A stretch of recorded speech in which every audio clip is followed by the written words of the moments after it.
Tigers baseball on Fox Sports Detroit is presented by Bell Tire.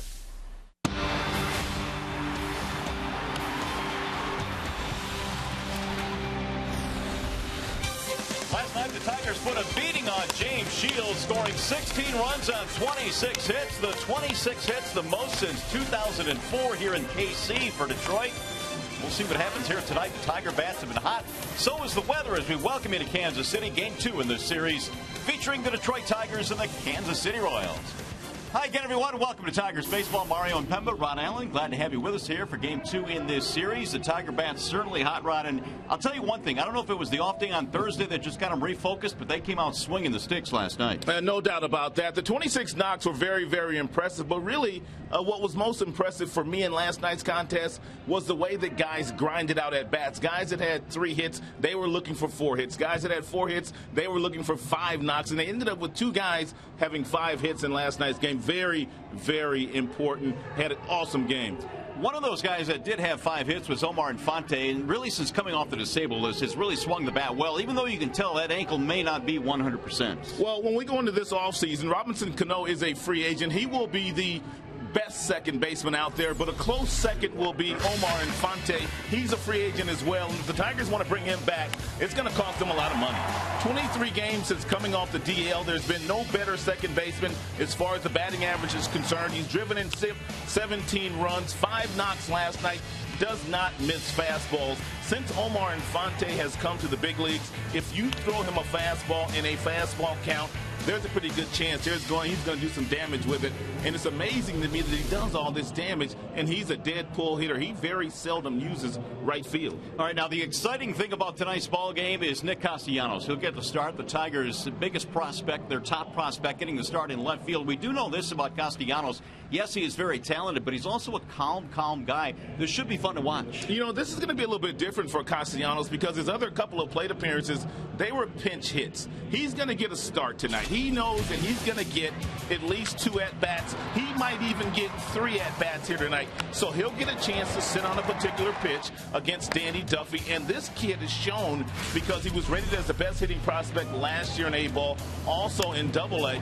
He's going to show you how good he really is. When he made his debut at Comerica Park, of course, he had family and friends in attendance. He will not have that much family here tonight, but it's going to be different for him. I'm looking forward to watching this kid go out there and get it done. All right, Nick, the other day was asked, what do you know about Danny Duffy, the guy you'll face in this ball game here tonight? He said, I know he's left-handed, that's about it, but we know he's more than just left-handed. Effectively wild against the Tigers a couple of weeks ago. He threw 96 pitches, almost half of those for balls. He has a really good fastball that can reach up to 97 miles an hour. He also has a curveball that's a decent pitch for him. Not a great pitch, but if he gets his changeup down and buries it like he buried that one to Miguel Cabrera, he's going to be pretty good. He will elevate the fastball. He will go inside, outside, not afraid to throw the ball over the plate. He no-hit the Tigers for 5 2/3 innings in his only start against them this year. But after last night, the way the Tigers are swinging the bats, Duffy's going to have to be in that strike zone a little bit more often. It should be a good one here tonight. After a short break, we'll send you back to the Call Sam Studios and check in with Justin White. Coming up tonight, Justin Verlander. Really good start his last time out. Still looking for consistency. Tigers Royals next.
97 degrees here at game time tonight as we welcome you back to Kauffman Stadium. The Tigers and the Royals getting together here for the second game of the series. Tigers starting lineup presented by the Southeast Michigan Ford dealers. Jackson, Hunter, Cabrera at the top.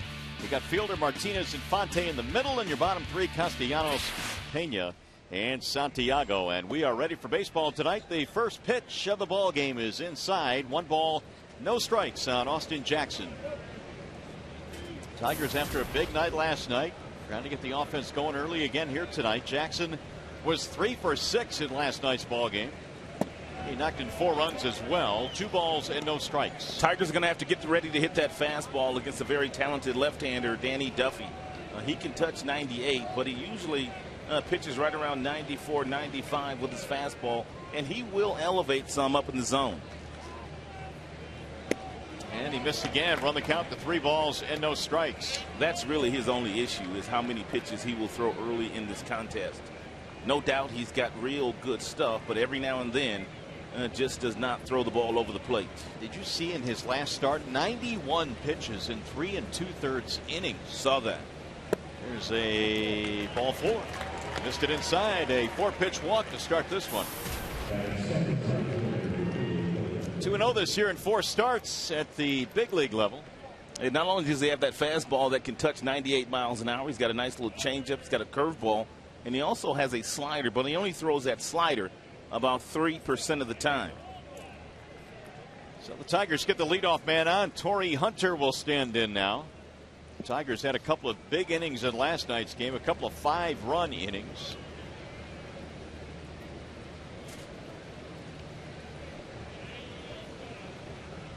Long look by Duffy. And Hunter takes outside. That is 5 straight to miss the strike zone to start this one. While we have a moment, let's check in on the Kansas City Royals starting defense presented by Tim Hortons. 14 outfield assists by Alex Gordon. He's won a couple Gold Gloves. He's probably going to win another one this year. He has not committed a miscue in left field up until this point. And for Mr. Gordon, 14 assists from that left field position. 1 ball and no strikes on Torrey Hunter. Just underway here. The Tigers with a leadoff walk. And Duffy missed again, 2-0. Torrey last night 2 out of 4. He has 49 multiple hit games this year. Average at a solid 303. And there's a strike right at the knees, and a sarcastic cheer as well from the fans in attendance here tonight. Austin Jackson really has not run that much. He has not attempted to steal a lot of bases, but Duffy, when he decides to lift his leg up and he's not slide stepping, he's about 165 to home plate. Even Perez, with his very strong throwing arm, will not throw you out if Duffy is that slow getting the ball into his glove. Jackson this year 7 of 11 in stolen base opportunities. Duffy is 24 years old, native of California, 6'3", 205. Coming off Tommy John surgery. And another toss to first base. Jackson back in standing up. So many times in these particular situations with Torrey in the batter's box and that huge hole on the right side of the infield, Torrey Hunter has been able to shoot that hole with a lot of confidence this year. And simply Jackson will go first to third. And that would be a nice setup for the guy on deck, Cabrera. Here's the 2-1. Way outside, all the way to the backstop. Jackson moves up on a wild pitch. So some control issues early on here for Danny Duffy.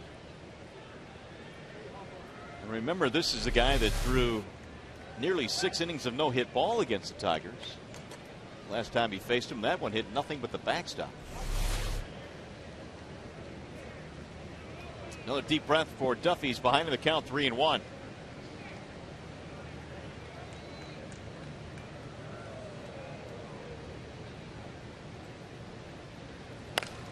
And it's driven foul back out of play. 3 balls, 2 strikes now on Torrey. 13 hits in his last 11 ball games. Hunter just continues to play consistent baseball despite the fact that we're heading into mid-September now. Torrey, one of the veterans on the Tigers, or in the Tigers lineup. Jim Leyland saying that he's going to keep a very close eye on Torrey in terms of rest the rest of the way, but he's back in there tonight on a 97-degree evening. Here's the 3-2. And he chopped it foul, just got a piece of it. Hunter, unlike any other player, really, despite your age, it really doesn't matter. Once you get into September, of course, you're trying to win a pennant here, and that's one of the things that a manager has to juggle. Getting into a playoff position and yet making sure your players remain fresh late in the season.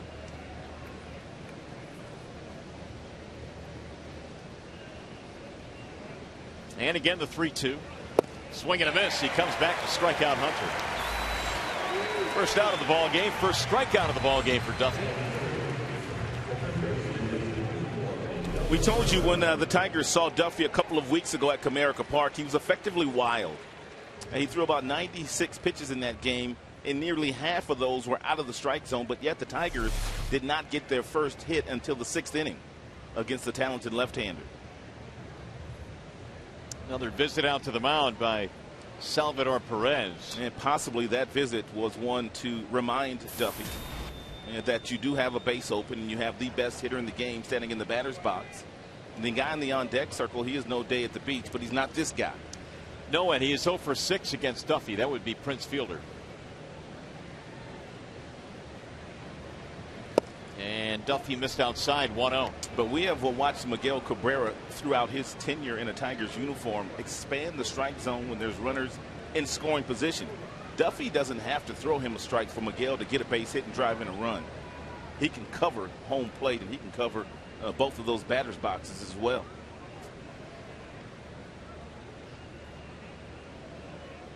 Here's the 1-0. Strike called on the outer edge. 1-1 on Cabrera. It's a well located fastball by Duffy at the knees at 94 miles an hour. 1 for 3 last night for Miguel. Runners in scoring position this year, a very hefty 417. Miggy loves hitting in this ballpark too, and career batting average 350 in Kauffman Stadium. Jackson started things with a 4-pitch walk, advanced on a wild pitch. Duffy then struck out Torrey Hunter after falling behind 3-1. Here are those career numbers at Kauffman Stadium. 349 with 12 long balls here.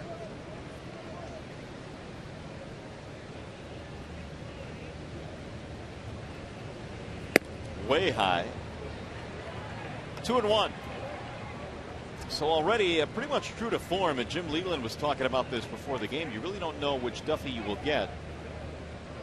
The guy that has terrific stuff or the guy that does struggle with his command every now and then. And the hope is that if he does struggle with the control, he will take some off that fastball just so he can throw strikes.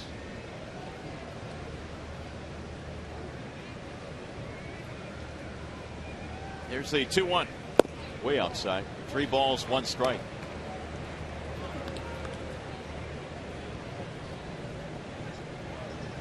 Fielder waiting on deck. He'll be next. Tigers trying to score in the very first inning here tonight after pounding out a huge win last evening, 16-2, in which they put up a season high 26 hits. Swing and a miss. 3-2 now on Miguel. Duffy got away with that fastball on the 3-1 pitch, but Perez, the catcher, wanted that ball outside. It leaped back over the heart of the plate, but Miguel swung right through it.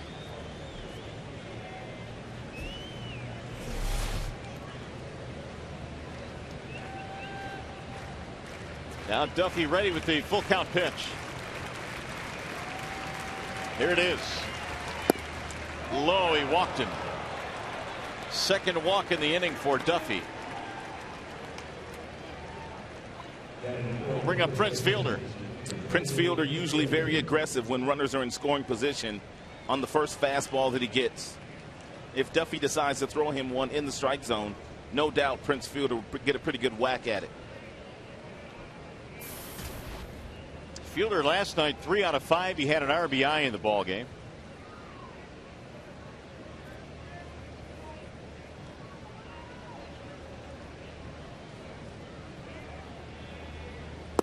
fact, Prince was 0 for 3 the last time he faced Duffy, and all 3 of those outs were via the ground ball, which is something Duffy is hoping for here to try and get himself a double play.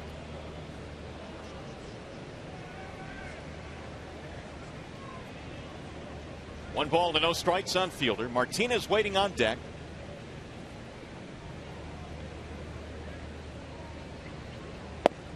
And that dart's blown away. 2-0.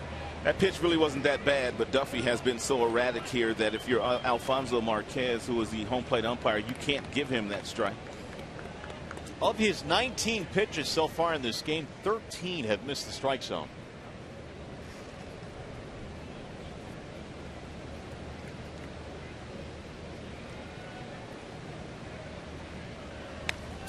Foul straight back. He had a rip on 2-0 and missed it. 2-1.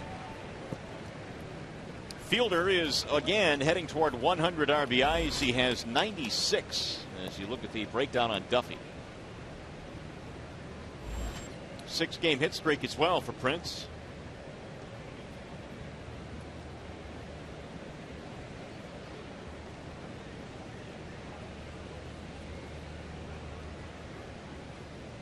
Now the 2-1. In for a strike. 2-2 on Fielder. I find it quite fascinating everywhere we go. People want to talk about Miguel Cabrera, and then they ask you, what is wrong with Prince Fielder this year?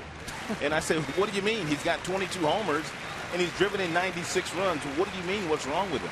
I guess that's what happens when you set the bar as high as he has set the bar in his big league career. Here's the 2-2. Outside 3-2. Fielder has 19 more RBIs than the team leader for the Royals, and he's not even the leader on his own team.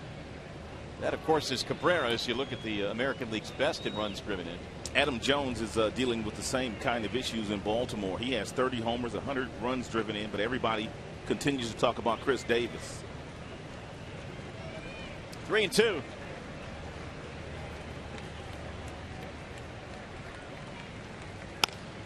Line to right field. That's going to drop. Base hit. Jackson coming around third. He will score, and Fielder has an RBI single to make it 1-0 Detroit. 97 RBIs for Prince. We're going to make that our bell tire pitch by pitch. Prince Fielder, just like Miguel, just like Austin and Torrey, they found themselves in some favorable fastball counts because Duffy missed with the breaking ball first. Then he missed with a couple of different fastballs. Prince finally ran the count into his favor, and look at him pull his hands inside on the base hit. Very nicely job pulling his hands in on this particular pitch. This is a tough pitch to get to. It's off the plate inside. Look at the short arms. That is a thing of beauty. 97 RBIs now for Prince Fielder. It's 1-0 Detroit. Couple of walks and an RBI single, and Duffy has gone to a 3-ball count on all 4 batters so far in this inning. The way the Tigers swung the bats here last night. And Duffy's not going to be around very long if he doesn't continue to throw some strikes.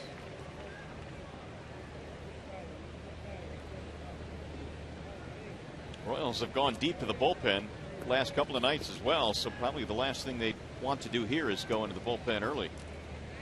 So here's Martinez now with 2 on and 1 out. 1-0 Tigers lead. Victor batting .296. Weaves and misses 0-1. Martinez last night 2 out of 5. And he has knocked in 73 this year.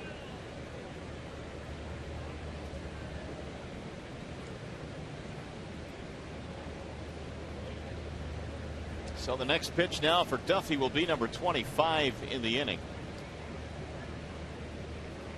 And the 0-1. Lifted back out of play. 0-2. And really for the first time, Duffy ahead in a count here. Fell behind Jackson, walking him on 4 straight. Then he walked Cabrera, and Fielder was able to single to right field, knocking in a run.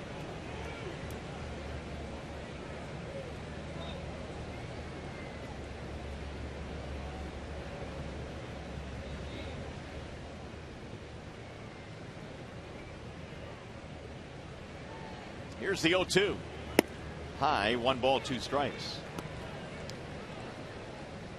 Duffy in that start against the Tigers. That was back on August 16th, game 1 of a doubleheader. The Tigers lost that game 2-1. The only run they scored was a home run by Ramon Santiago late. But in that game, Duffy went 6 innings and did not give up a hit until Miguel Cabrera had a base hit off the third baseman's glove in the 6th inning with 2 outs. But a much different story here tonight. The 1-2. Another foul back out of play. Tigers hitters grinding out at bats as impressively here in the first inning as they did all night last night. They did have 26 hits, but boy, if you're Lloyd McClendon, you had to be really impressed with the attack your team had against really their ace, James Shields. Yeah, the Royals ran out their best, and the Tigers, well, they just never stopped hitting. Duffy can't seem to put away Martinez. And another foul back to the screen. That's what Ned Yost, their manager, was talking about just a couple of days ago. He said if you do walk Miguel Cabrera, which they basically did here in the very first inning, you still have to deal with Prince Fielder, and then you have to deal with Victor Martinez, and then you got to deal with Omar Infante, who has been as hot as any of these guys. Yeah, Omar, in fact, is 8 for his last 12.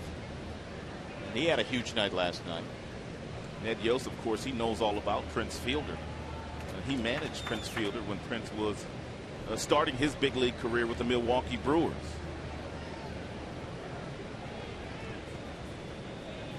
One ball, 2 strikes on Victor Martinez. 370 since the All-Star break for Victor.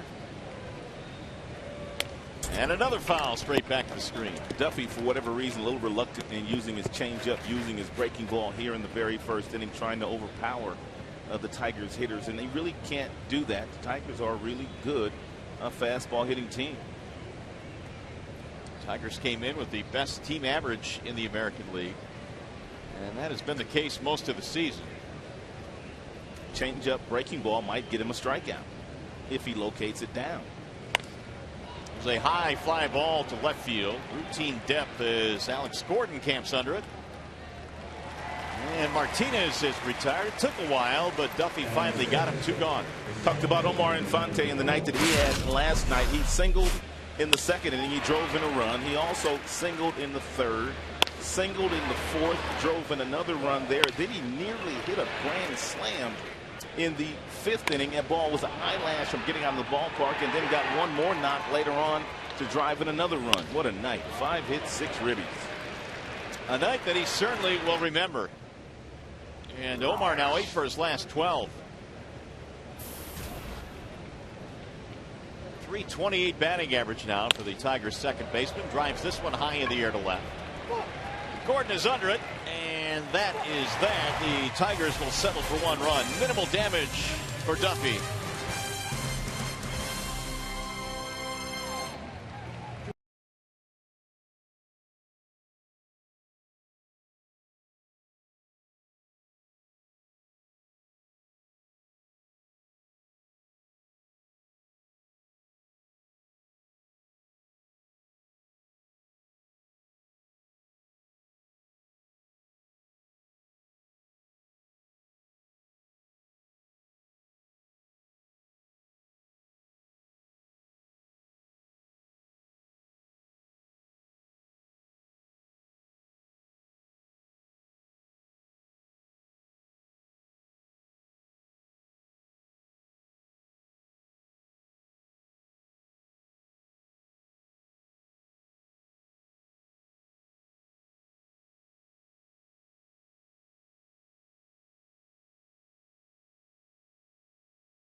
6.5 game lead over Cleveland.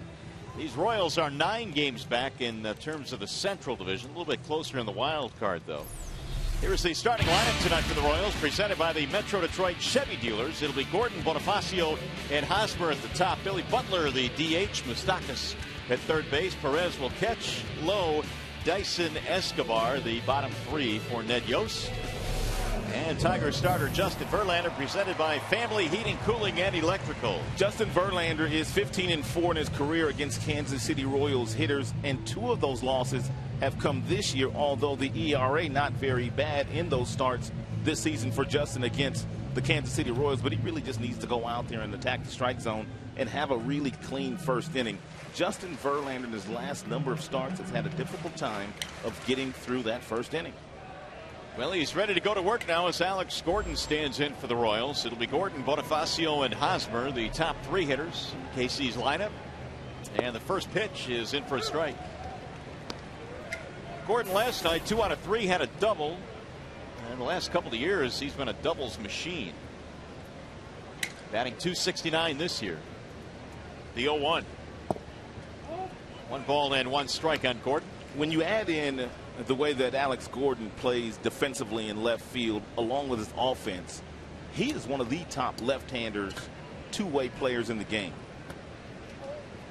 Well, the numbers really spoke for themselves last year. Was an all-star this year. And Gordon, since being elevated to the leadoff slot back on August 22nd, is hitting .304 at the top of their lineup. Now Verlander's 2-1. 3 balls, 1 strike. Gordon doing a nice job of laying off the Verlander changeup. That's the way they've gotten Gordon out all year long. They start him off with fastballs, so he's thinking fastballs. And it really doesn't matter which starter it is, whether it be Pfister, Sanchez, Verlander, or Porcello. They simply go soft away. And he has not had good numbers this year against Tigers pitching. Here's the 3-1. Broke his bat and popped it up. Back behind the plate. Pena has room. Ryan able to make the catch right in front of the screen. Boy, that bat was sawed literally in half. Back-to-back changeups. Gordon, in the back of his mind, may have been sitting on something soft, because usually in 3-1 counts, guys that get fastballs, that like to hit fastballs, that's right over the plate.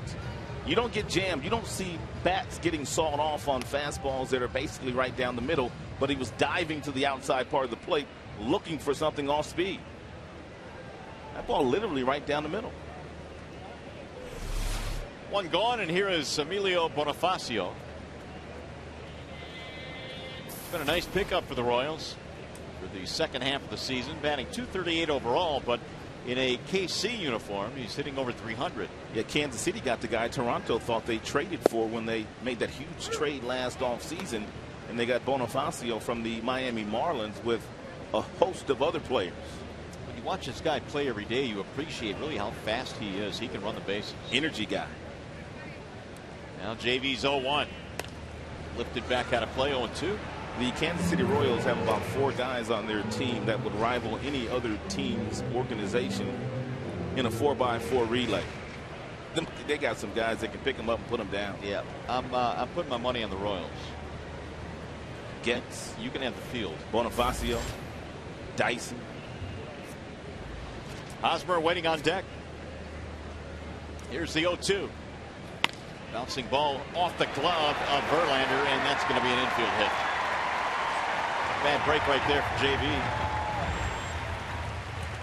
Infield single. And the reason why it is such a bad break is because these singles turn into doubles for Bonifacio. He'll be off and running on the first and second pitch. Justin Verlander slowed this ball down. Omar Infante would have made the play. He would have gotten there and been able to make this play, even with the speed of Bonifacio. But once the ball was deflected, Omar Infante couldn't recover enough to get there. 25 bags this year for Bonifacio. He's 13 of 13 with his new team, the Royals. And Hosmer looks at a ball. Of course, base running and preventing the stolen bases has been an issue for the Tigers this year. Hosmer batting .298. He also stole a base in last night's game. Quick throw. Bonifacio gets back.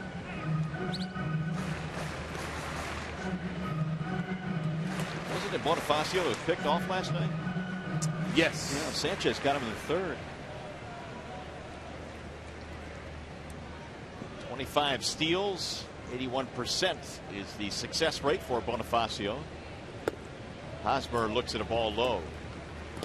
2 balls, no strikes on the big strapping first baseman of the Royals. Very talented player. Last 3 months playing like the player they thought he was going to become after coming up as a rookie 2 seasons ago and finishing 3rd in the Rookie of the Year balloting, although he didn't get to the big leagues until June. Runner goes. Here's the throw down to second. Tag. Got him. And Bonifacio is cut down on a perfect throw by Brian Pena. You don't usually see base runners, even guys like Bonifacio, that could really run on 2-0 pitches, because that's a fastball count. And Verlander has some giddy up on his fastball. He gets the ball to Brian Pena. Pena throws sidearm because he had to get rid of it quickly, and there was Santiago straddling the bag. Look at him straddling the bag. All he had to do was catch the baseball and then drop the tag on Bonifacio. Very nicely done all the way around. Great look at that throw and that tag. Meanwhile, 3-0, and there's a strike on Hosmer. 2 out, nobody on. Hosmer last night had his 9-game hitting streak come to an end. Trying to get on base here for Billy Butler, who's waiting on deck. Swing and a miss as Hosmer takes a huge rip. 3-2. He doesn't get cheated. That is for sure. Pretty good month of August for Hosmer. In fact, was the Royals Player of the Month of August. 323 average. And he'll rifle one to first base, but the backhand by Fielder will end the inning. No runs, 1 hit, and nobody left. Let's go to the second.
Take his swings against Danny Duffy. He's completely underwhelmed by the experience. I asked him if he would treat this as just another game. He didn't take a breath, and he said absolutely. All he's looking to do is get a fastball and put a good swing on it. His manager, Jim Leland, told us he's a bit of a different cat, and I asked Nick about that, and Nick said, yeah, after I think about it for a second, he's a baseball player, not necessarily a baseball fan. This is his first major league game as a starter. Mario and Ron. All right, Keats, thanks. And here is his first look at Danny Duffy as he leads things off in the second inning. And it's a 1-0 count now on Castellanos. And I guess it serves you well if you have the calm demeanor that he seems to have. No doubt. Born to hit. He was rated as one of the best hitters in the minor leagues. Here's the 1-0. Pulls this one on the ground at third. Backhanded play by Moustakas. Hit it hard, but Moustakas made the play. One gone. So Castellanos now is 0 for 3 as a big leaguer. One out here in the second. It won't take him very long before he gets his first major league hit. Here's Brian Pena, batting .300 this year against his former team, the Royals. .311 overall. Pena's hit safely in his last 4, getting the call behind the dish tonight here for Jim Leland. Duffy somehow has to figure out a way to get that pitch count down. He threw 31 first inning pitches. He's going to have to incorporate a few breaking balls and changeups. He's not going to be able to overpower the Tigers with fastballs here today. Here's the 1-0. Way out in front was Pena, 1-1. That's what the changeup can do for Duffy. Guys are looking for 95 to 98. So if you pull the string at 82, you're going to see some swings like this. And that's not necessarily a good pitch. But the way the changeup was designed was to disrupt the timing of the hitter, which that pitch did for Danny. Here's the 1-1 offering. That'll get foul back toward the camera well down the first base line. Look out down there. And then all of a sudden, when you do get the fastball that you were looking for, you're a little bit tardy on it. 1-2 on Pena. It's been a heck of a second half for Brian. 6, make it 368 since the All-Star break. Foul that one back out of play. Last year, Brian Pena was backing up Salvador Perez, the starting catcher tonight for the Kansas City Royals. But now backup catcher to Alex Avila. And what a great sign that was by the Tigers this offseason. Pulls this one on the ground is short. A one hopper for Escobar. Pena almost beat that out. Wow. He got him by half a step. He's got his PF Flyers on tonight. Apparently so. Escobar really took his time. The ball was hit so sharply. Took his time, read Bud Selig's name, and then finally threw the ball across the diamond. And that almost cost him. That's how close it was. Pena was begging for that hit, too. 2 outs now. Here's Santiago. And Ramon looks at a ball outside. 1-0. Iglesias is not starting here tonight, but he and Escobar for about the next 6-7 years, they're going to win some Gold Gloves. 2 really good young shortstops. Look out, shattered bat, rolled it foul. 1 ball, 1 strike. Iglesias could have played tonight and still may. We'll have to wait and see how this one shakes out. But Jim Leland wanted to give him an extra day, which is kind of the way they do things. When the player tells you, I'm good to go tonight, it's always good to give him that 1 more day. A lot of managers do adopt that theory. There's Mr. Iglesias.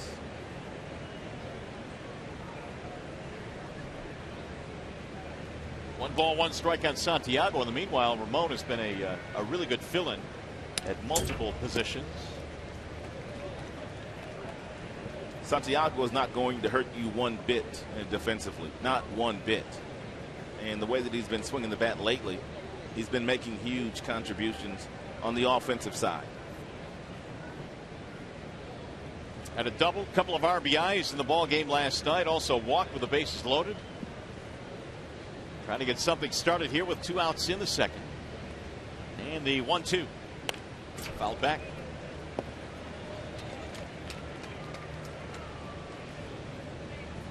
Duffy gets a couple of quick ground balls here in the second inning after walking 2, giving up an RBI single in the first, and also throwing a wild pitch.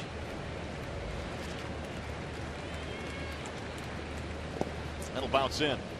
We often talk about first pitch strikes and how that can be an indicator.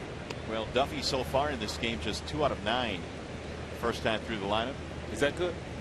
That would fall into the category of not good. But we'll see if that improves as the night goes on. 2-2. And he missed outside. Now 3-2 on the number 9 hitter, Santiago. Tigers in search of their 83rd win of the season here tonight. Royals came in at 73-68. Now Duffy ready with the 3-2 pitch. And he walked him. So Santiago coaxing a base on balls with 2 outs. That'll be the 3rd walk of the game now for Duffy. By the way, if the Tigers combine for 3 or more home runs in this game, bring a copy of the box score to a participating Arby's location tomorrow and get a free small order of curly fries. So the inning continues now, and here is Austin Jackson, who walked and scored the Tigers' run back in the 1st. Oh, look out. Oh, they almost got him back there at first base. Duffy with a quick move, and Santiago just got back in.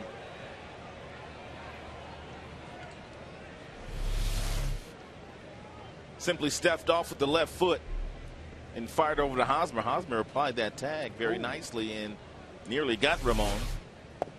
Ted Barrett right there to make the safe call.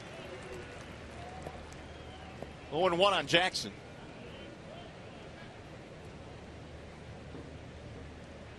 He's hit safely now in 7 straight.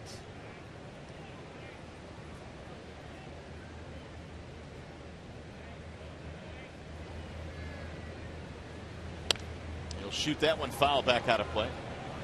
So much is made about the Tigers offense, the middle of their lineup, 3, 4, and 5. But I guess when you look at it logically, Rod, looking down the stretch here and into the postseason, should the Tigers be fortunate enough to make it, the numbers that Jackson puts up will be equally important. He's going to score 100 runs again this year, and he missed a month of duty with that bad hamstring.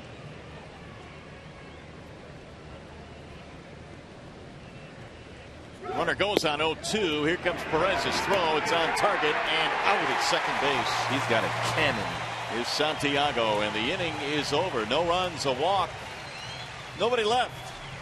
We'll go to the bottom of the 2nd here in KC. The Tigers still lead 1-0.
This is one of your better throwing catchers in the major leagues. He throws from one knee and he throws accurately. He's also a big body guy, but he really has no trouble leaving the plate area, picking up a ball, and then firing into the bases. And he's already thrown out Santiago here today. He's got an outstanding throwing arm.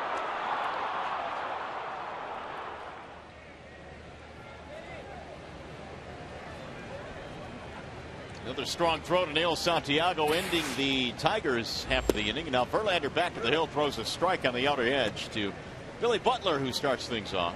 He is facing Billy Butler just the way he wants to, and that's with nobody on base, because Billy's done major damage against Justin Verlander in their meetings, in their careers. 1 ball, 1 strike on Butler, who in last night's ball game knocked in a run, was 1 for 3. He knocked that run in his very first at bat. Royals got a run in the first and then didn't score till the end of the game. goose eggs in between. Tigers got so many hits last night and they scored so many runs that Anibal Sanchez did not get his fair due last night. He was sensational. Yeah, that's true. We talked about him very little, as a matter of fact, although the offense stole the show. He was really good. Here's a bouncer to short. And Verlander celebrating right now. He has got Butler, one gone. Let's take a look at the Tigers starting defense. It is presented by Beaumont Health System. In the outfield is Castellanos. It is Jackson and Hunter. Santiago and Infante, they're up the middle. Prince and Miggy on the corners. Brian Pena is the catcher here this evening. So with one out, that'll bring up Mike Moustakas. He just looks cool, doesn't he, Castellanos? Just another game, as he said.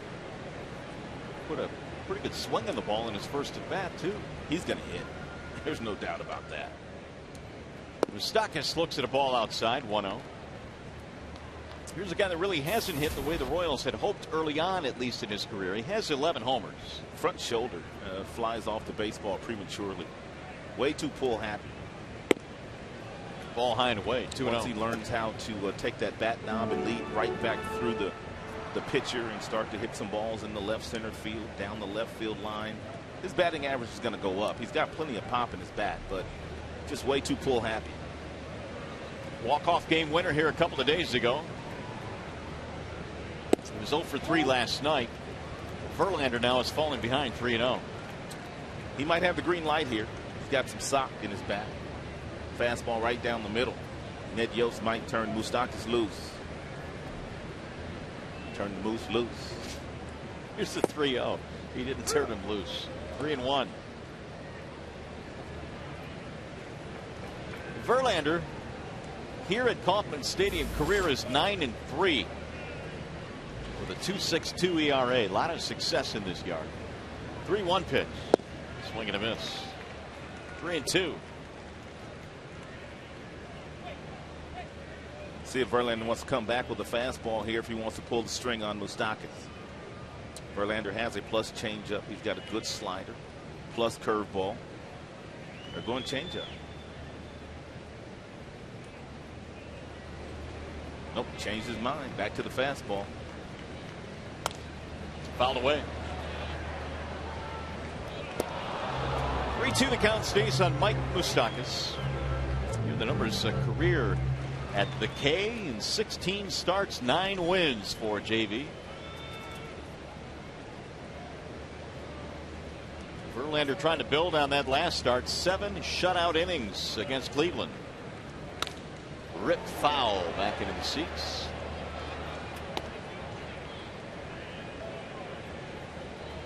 Moustakas has knocked in 36 this year.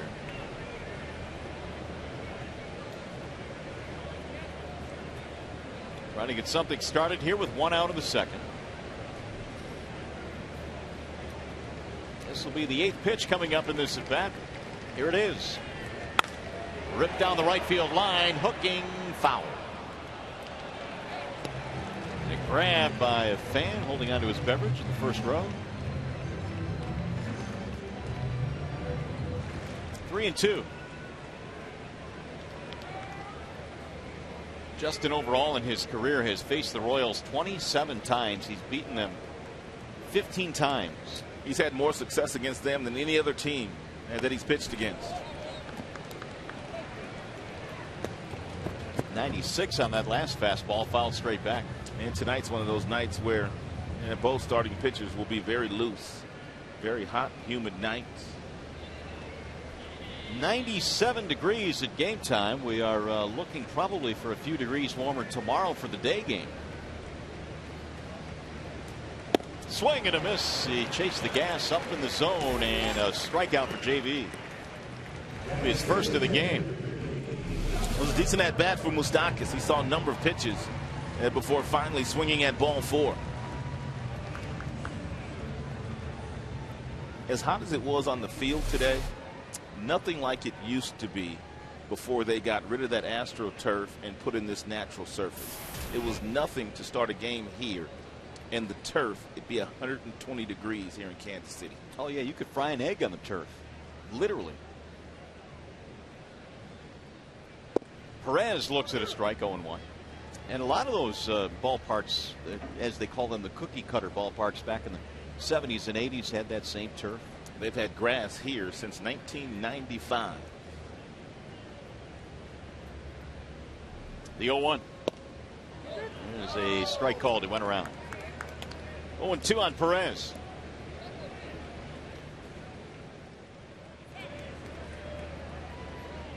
Salvador was 0 for 2 last night. He left in the 5th inning of last night's ball game. And that has popped up behind home plate, back out of play.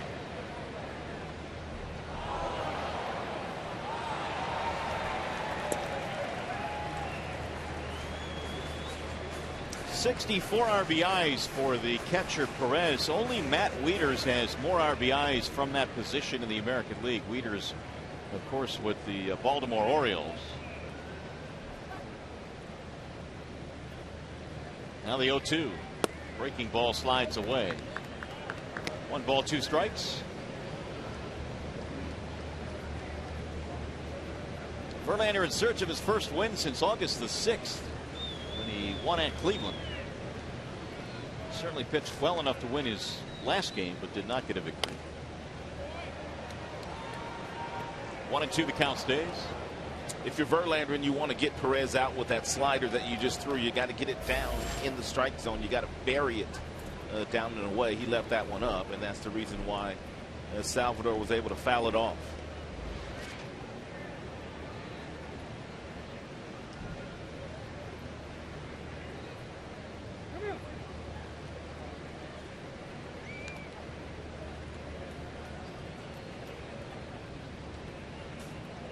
Again, the 1-2.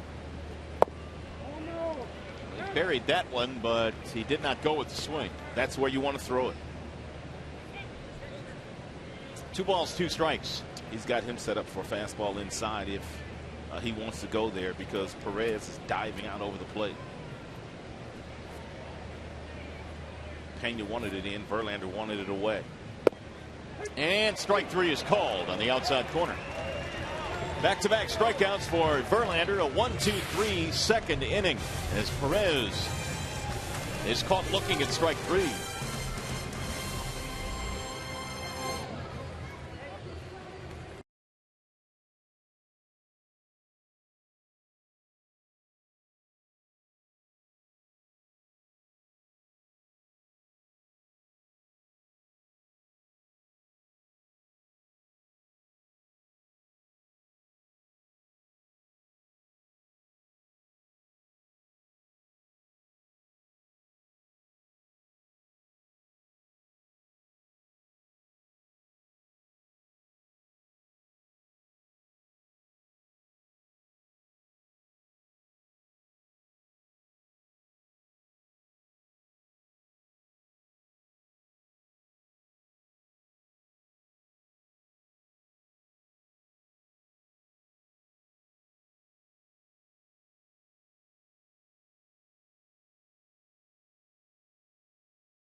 about as well as you could play a ball game last night. Even Kid Rock loved it. The Tigers pounding out a huge win last night by a final of 16-2. And they lead 1-0 here tonight as we go to the top of the third at Kauffman Stadium. Austin Jackson skies one in the air to left. Gordon backing up, still going. Under it now, and Jackson is out, one gone. Last couple of innings have been a little bit easier for Duffy. He's thrown a lot more changeups. He's mixed in some breaking balls, and he's had some of these Tigers hitters out in front, and he's gotten himself 3 fly balls to left field. It was looking shaky in that first inning. He had walked a couple of batters. He threw 31 total pitches, and now 50 for the game. He's going to be a good pitcher before it's all said and done. The Royals are going to have them on front of the rotation kind of guy. Hunter struck out back in the first. That's how impressive Danny Duffy can be. 1 ball, no strikes on Torrey, who's batting .302.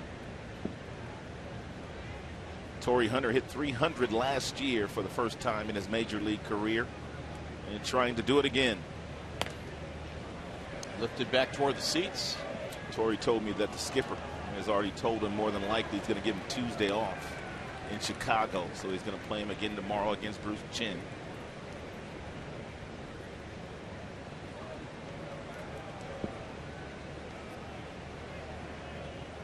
Here's the 1-1. Fly ball, center field, right at Gerard Dyson. And 2 up and 2 down now here in the third. Hey, Tuesday, September 17th, the Tigers face the Seattle Mariners. It's a 7:08 start at the ballpark, and the first 10,000 fans receive a free Miguel Cabrera bobblehead. For tickets, call 866-66-TIGER or visit tigers.com.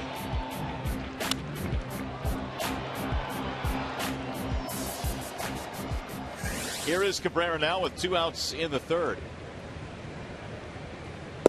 And he looks at strike 1. Miguel was walked in the first inning. 1 for 3 with a couple of walks in last night's game.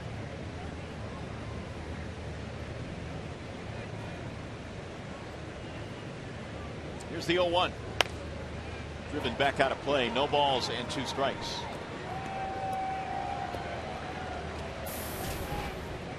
.355 now for Cabrera.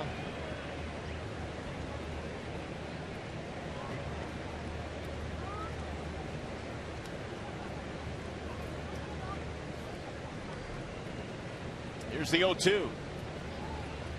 Ball high. Chris Davis homered in the ball game yesterday for Baltimore, so that was his 48th. Cabrera has 43. And his chase for the Triple Crown here in back-to-back fashion has been hampered by the injuries, which has caused him to miss some games down the stretch here. Here's the 1-2. Outside, 2 balls, 2 strikes. A lot of people feel like that's the only reason why Miguel Cabrera is playing right now, because he wants to capture his 2nd consecutive Triple Crown, but that's not it. He's a team player. He's a team guy. He wants to get into the postseason and ultimately wants to win a world championship for the city of Detroit and Mike Ilitch. Only Mike Trout has more hits this season than Cabrera. And he looks at a ball inside. 3-2. Duffy was able to get ahead of Miggy, no balls and 2 strikes, and like so many evenings we watch Miguel work the count back to his favor. It is now 3-2. Fielder waiting on deck. Should Miguel reach here with 2 outs. And the 3-2. High fly ball right field. David Lowe is under it, and Duffy's going to have himself a 1-2-3 third inning.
is presented by the new quarter pounder BLT. Using your cell phone, text Tigers. That is based on the player's uniform number to 37338 or vote online at foxsportsdetroit.com. Tigers got a run in the first, and it's held up so far as Justin Verlander goes back to work here in the bottom of the third inning.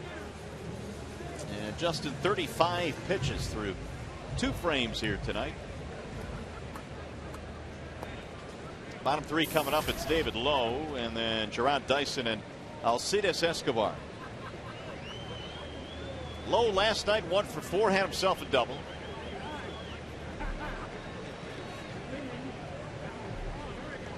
And Verlander pumps in a strike. 0-1. Low batting .283.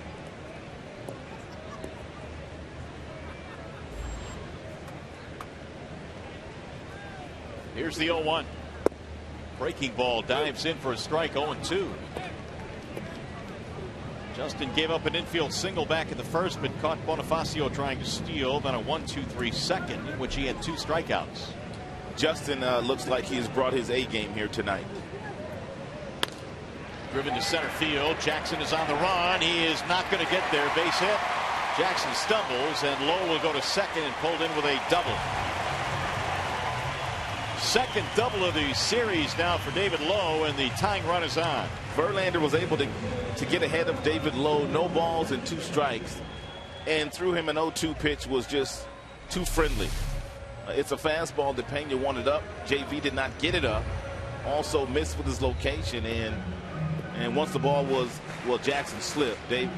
Lowe was going to get himself a double. So here is Gerard Dyson with the leadoff man on at second base. He'll be bunting. He'll be trying to get Lowe over to third base. Second hit of the ball game for the Royals. And Dyson looks at a strike on the inside part of the plate. Dyson's got one job to do, and your manager really doesn't care how you get it done. You can hit something to the right side of the infield, or you can bunt to get the runner over to third with less than 2 outs.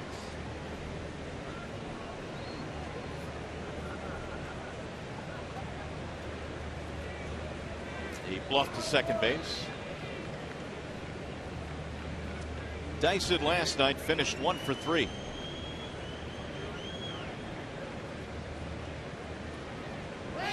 And he will drop down a bunt.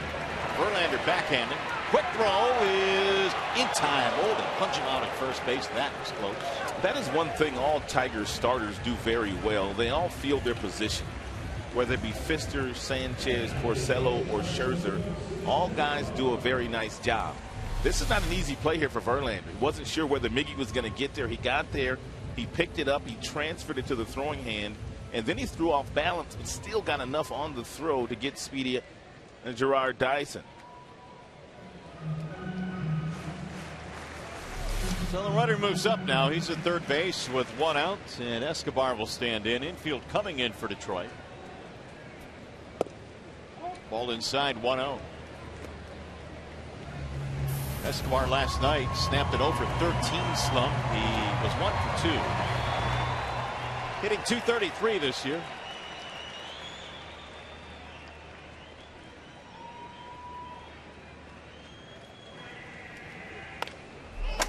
Swinging late, look out. That thing whistled back into the camera well. And it got there quickly. 1 ball, 1 strike. Check this out. Oh.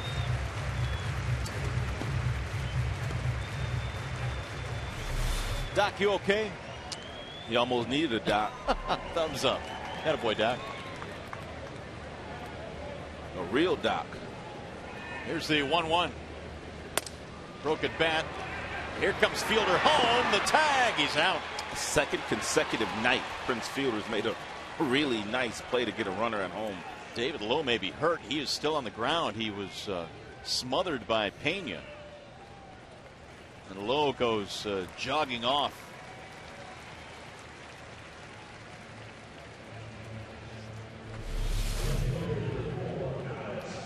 He never got to the plate. Pena would not allow it.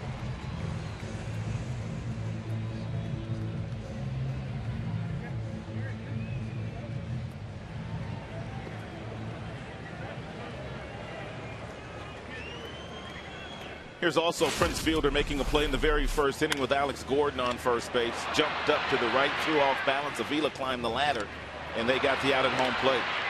Back-to-back nights, the Kansas City Royals have had a player thrown out at home. 2 outs with a runner at first base. Here is Alex Gordon. Escobar has speed down there at first base. In fact, he has stolen 18 consecutive bases this year. Hasn't been caught. 25 in a row if you go back to last season. Rusty Kuntz, their first base coach, if not the best, top 2 base running coaches in all of baseball. He's been doing it for a long time. Outstanding at reading moves by the pitchers over to first base. And he knows when to tell his guys to go. Now, it helps when you have a bunch of guys that can really run too. But Rusty Kuntz really helps these guys out. Not only on the bases, but also on the outfield. It's one of the reasons why they have so many assists as well. Great coach. Former teammate as well. Former Tiger.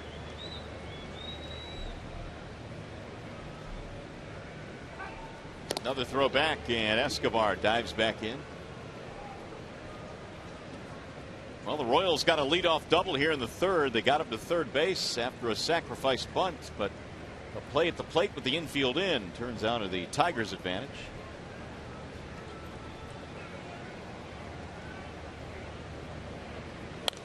Fouled away. 1-2 the count on Alex Gordon, who popped up his first time.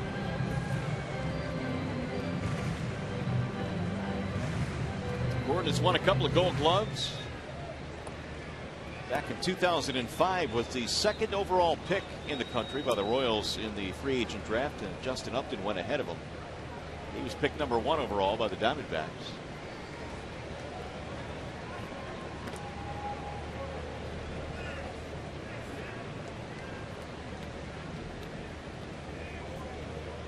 Verlander, the first time through the lineup, 6 out of 9 in first pitch strikes. And he's ahead of Gordon here with 2 outs. All inside and high. We'll see if Verlander goes outside with the changeup here on the 2-2 pitch. That's how they've gotten Gordon out all season long. Although Justin got him out with a fastball the first time up today.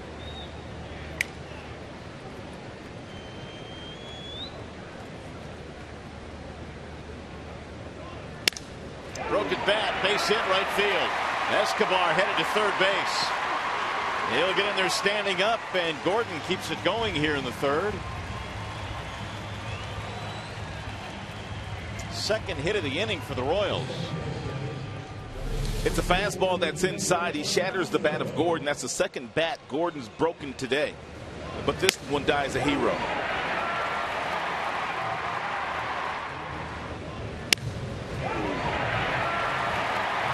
Escobar with his speed gets to third easily.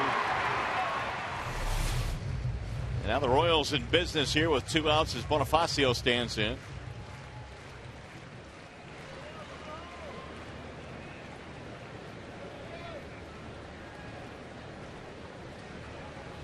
Infield single his first at bat, then was caught trying to steal. And he drops down a bunt.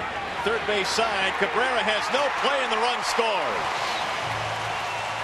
A bunt single for Bonifacio to tie the game at 1.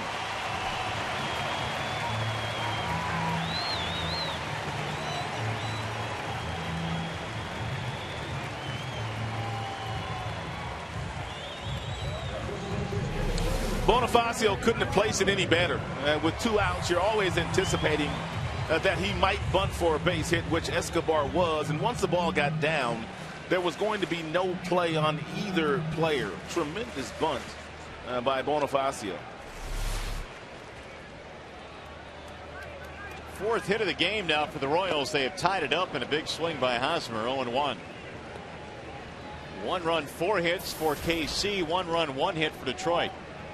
These two teams, they both pitch very well, but on the offensive side of the ball, one plays big boy baseball and the other team plays a lot of small ball. Hammered back out of play. Except for this guy in the batter's box. He plays big boy baseball too. Last fastball from Justin in 97 miles an hour. Hosmer bounced out his first time up. Bonifacio bunt single, tying the ball game with 2 outs.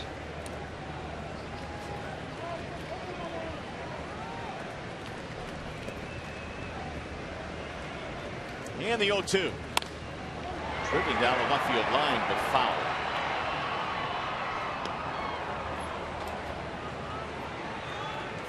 Hosmer, the Royals player of the month for August. He knocked in 20 runs last month. Hit .323. Trying to break the tie here with runners at first and second. Verlander has thrown 52 pitches already here today, and 70% of those have been fastballs. And that's usually not the way that Verlander pitches to the Kansas City Royals. And really, it's not the way that Verlander pitches to any team. His mix is usually 50% fastballs, and the other 50 are divided between the curveball, the changeup, and the slider.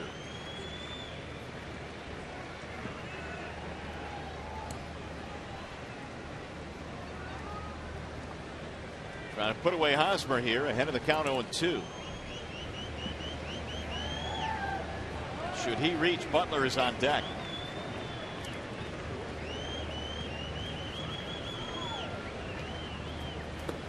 Checked it. He went around, says third base umpire Scott Berry, and Hosmer can't believe it. That'll end the inning. However, the Royals tie it up on the bunt single by Bonifacio. But Verlander strikes out Hosmer to keep the damage to a minimum.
Internet, the Tigers are clearly earning their stripes on the road. Here are their ranks in Major League Baseball in runs, team average, OPS, the ERA, and also the WHIP, all in the top 5 in baseball.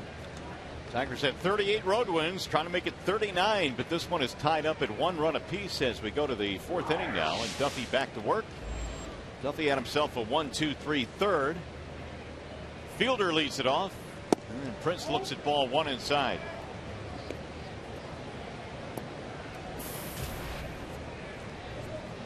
.276 now for Fielder. And 97 driven in.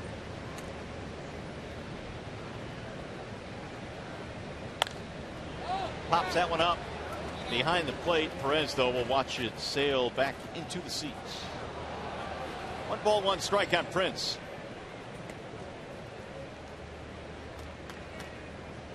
When he does get to 100 RBIs this year, and it's only a matter of time for Fielder, it'll be the 6th time in his career that he reaches that plateau.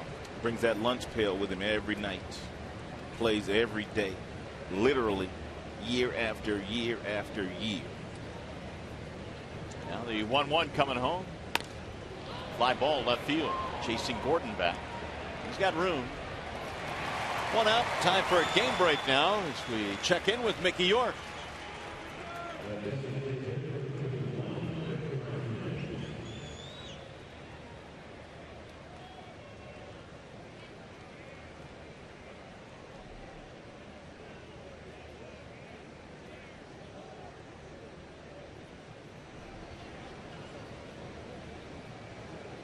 Yeah, go Mets. Thanks, Mick. The Royals right now 4.5 out in the wild card. Cleveland 2 back in the wild card.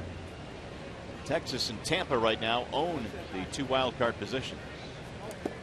There's a strike called on Victor Martinez. The Boston Red Sox, they have been wearing out the New York Yankees in the first 3 games of that 4-game series. They've won all 3 of them. The only negative for Boston is Jacoby Ellsbury was being examined now for a foot problem. So he is out of their lineup. And they are a much different team with him at the top. Martinez 0 for 1, flied out back in the first. As a matter of fact, the Tigers have flown out already 6 times in this game.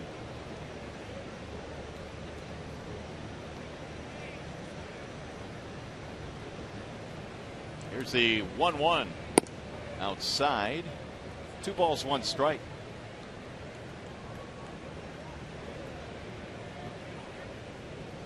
It's a lengthy battle in that first inning as Martinez fouled off quite a few pitches against Duffy before flying out to left field.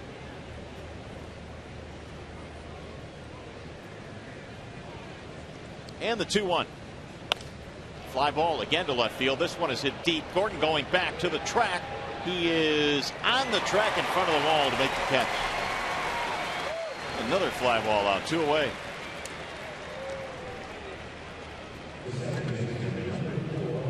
Time now for the AT&T trivia question this evening. As Omar Infante comes strolling in.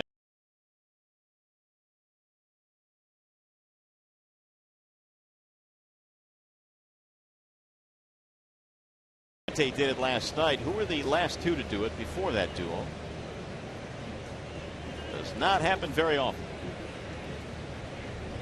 Omar flied out his first time up to left field as well. Gordon's been busy in left. Strike 1.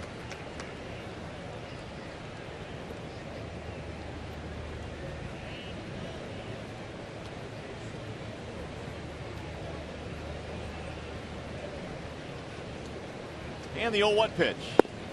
A little bit low. 1 ball, 1 strike on Infante. Omar a better batting average than any other second baseman in the American League. Right now it stands at .327. That's popped up. Shallow left field. Gordon coming in for this one. And he will handle all 3 outs here in the top of the 4th.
Detroit and the community since 1849.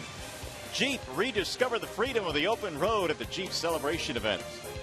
And by Country Fresh Ice Cream and 2% Milk, share a pure moment. Hot night here in Kansas City as the Tigers and Royals go at it. In the bottom of the fourth inning, all tied at 1 run apiece. It was 97 degrees at game time tonight.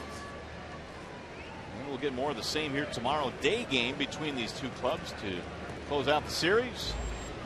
Verlander facing Billy Butler here in the fourth, and he pours in a fastball inside 1-0.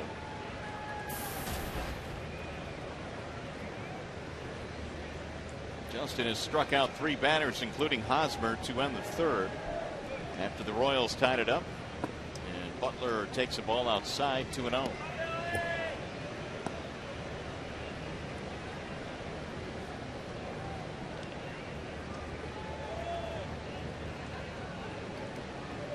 Tigers in this game have been out hit 4-1. Swing and a miss. 2-0 fastball was up, and Butler swings through it, 2-1.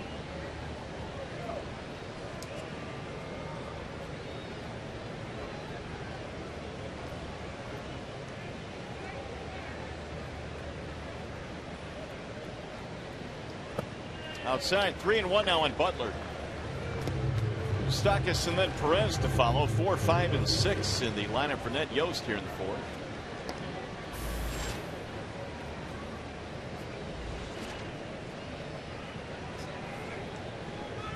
Royals able to tie it up on a 2-out bunt single by Bonifacio last inning.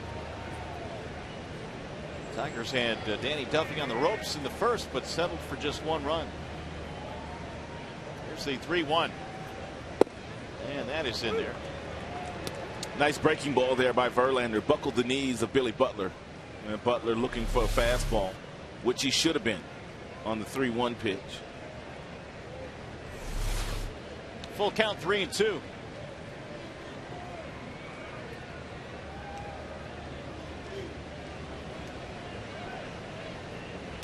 Breaking ball hammered to left. Base hit. Butler is aboard, a leadoff single here in the fourth. Just doesn't matter what Butler gets from Verlander. Not a bad curveball there, but a solid single to left field by Billy Butler, who just owns Justin Verlander. Time now for tonight's Ace Hardware Scott's fan poll question of the game. It has to do with Billy Butler. Of these 4, who would you least like to see up against Detroit in a clutch situation? A, Butler, B, Mowers, C, Ortiz, or D, Konerko. Text ACE, then a space, then A, B, C, or D to 37338. I'm going to go C. David Ortiz, Big Papi. There's a ball down low to Mike Moustakas, who stands in. Well, here are some of the numbers to help you perhaps make your choice. Billy Butler, .330 against Detroit career. Konerko with 45 lifetime home runs.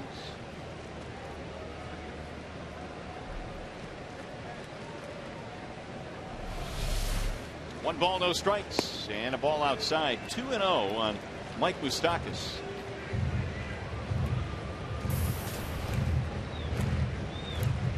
.235 average this year for Moustakas, who fanned back in the second. And now 0 for 4 in the series.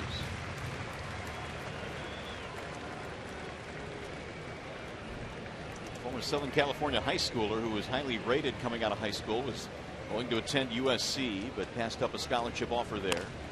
Grounds this one to first. Nice pick by Prince. Fires to second one.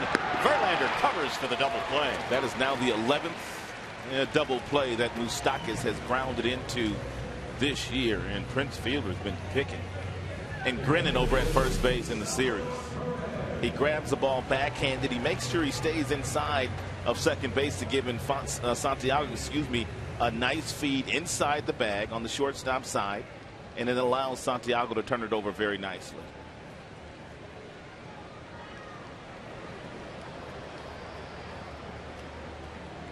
JV over to cover, and the double play leaves the bases empty now for Perez.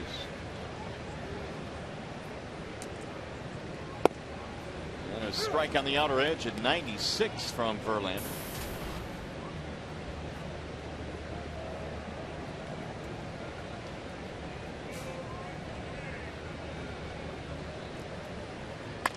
Ground ball third base side, right at Cabrera.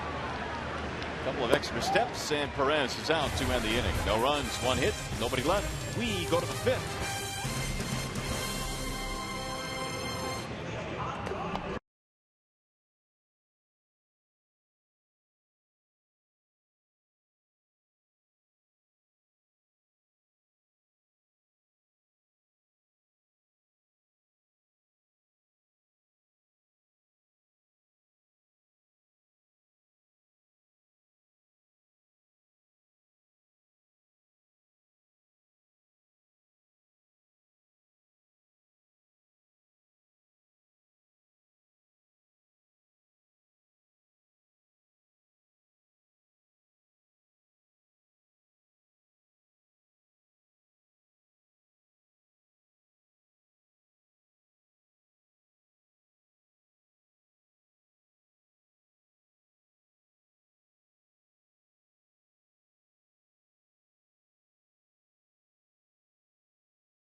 At all, he walked two of the first three hitters, then Prince got a base hit, drove in one run, and then he made an adjustment. He started going to his changeup, and he's had Tigers off balance for the next 3 innings. A lot of harmless fly balls to Alex Gordon, their left fielder, all on changeups out of the hand of Duffy. So just a really nice job by the youngster in making an adjustment. Looked early like he might be in trouble, didn't it? Absolutely. Tigers had a couple of walks against him in that first inning. There have been many people that wondered why Duffy doesn't use his changeup a little bit more often. You see how valuable that pitch can be against a very good team like Detroit. Here's Castellanos to lead it off, and he looks at a ball outside. 8 outs in the air thrown by Duffy through the first 4 innings. 6 in a row retired, and now Castellanos, Pena, and Santiago here in the top of the 5th at KC. Here's the 1-0. It's fouled back out of play. 1 ball, 1 strike. He's got a quick bat. Missed his fastball right there. Leon Bull Durham, who is the hitting coach down in Toledo, who has been their hitting coach for 13 years, said that Castellanos, for a guy that's 21 years old, the best young hitter he's ever seen come through Toledo. Here's the 1-1. Fouled back again, 1-2. And that's pretty high praise for a guy that has been there for 13 years. Castellanos is from Florida. In fact, so is Eric Hosmer. American. Castellanos this year an all-star in the International League. That one foul. Something else that Castellanos does in the offseason, he hits with Miguel Cabrera in Miami. He and also Alex Avila. And they all get together and they all take some swings and they pick the brain of the best hitter on the planet. Here's the 1-2. Fouled away again. Duffy now at 74 pitches. Castellanos grounded out sharply back into second. 17 home runs this year at AAA Toledo for Castellanos. Now the 1-2. Low, 2 balls, 2 strikes. Nick probably will get another opportunity to play in Chicago. The Tigers will face a couple of lefties there, so there's a good chance he'll play in at least one of those games. Dirks is going to play tomorrow, even though Chen is on the mound. Here's the 2-2. Slow roller hit towards second. Charging Bonifacio. Quick throw. Saved at first base. He couldn't hold on. He was about to call him out. Ted Barrett was ready to signal out but Hosmer could not hold on to it. They're going to have to give Hosmer an air. Would have been an out otherwise. They called it a base hit. That'll be the first big league hit for Castellanos. Hoofing it down the line.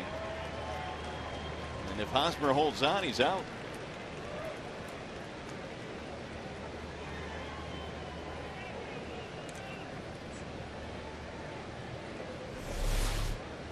So here's Pena. And he looks at a ball high. That'll stop the string of 6 in a row retired by Duffy. The first major league hit for Nick Castellanos. Of the infield variety here in KC. The same field where he homered in the Futures game last season during the All-Star break. He said that Futures game, one of the best games he's ever played in. Here's the 1-0. Snap throw back down to first. Castellanos gets back in there. Perez really likes to throw. You have to be on your toes as a base runner. Because if you're not, he will pick you off.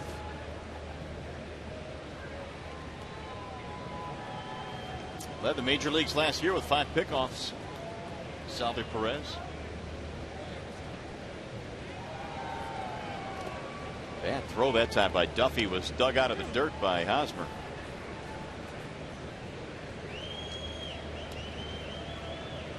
So the Tigers have their second hit of the game. Castellanos, a leadoff infield hit.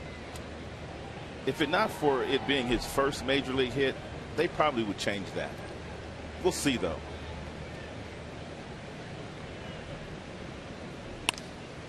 That has popped up. Shallow right field. David Lowe coming in. I'm still trying to think that through. If the ball is caught by Hosmer, he's out. No doubt. I mean, I'm not trying to rain on this parade by any stretch of the imagination, but I have a feeling that they might change that. Great play by Bonifacio. The ball's in the glove, so he's out. The ball comes out of the glove. And there's Ted Barrett right there,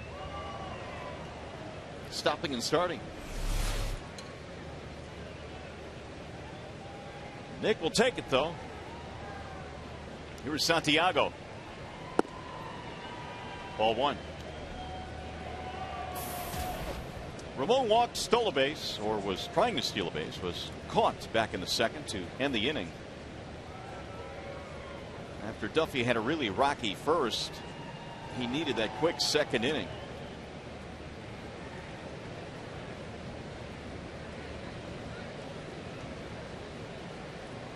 Now the 1-0. 2-0 on Santiago.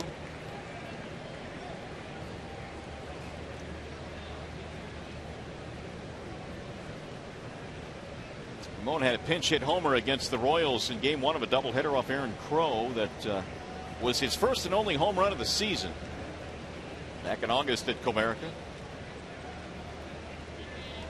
The 2-0 pitch is way inside, 3-0. Well, Duffy is pitching basically the same way that he pitched against the Tigers when the Royals were there about 3 weeks ago. Very effectively wild. He threw 96 pitches that day, and nearly half of those were for balls. And today is only 6 of 19 in first pitch strikes. But yet the score is tied at 1 in the 5th. And he walked in, the number 9 hitter on 4 pitches. Second walk tonight for Santiago. He's going to bring up Jackson.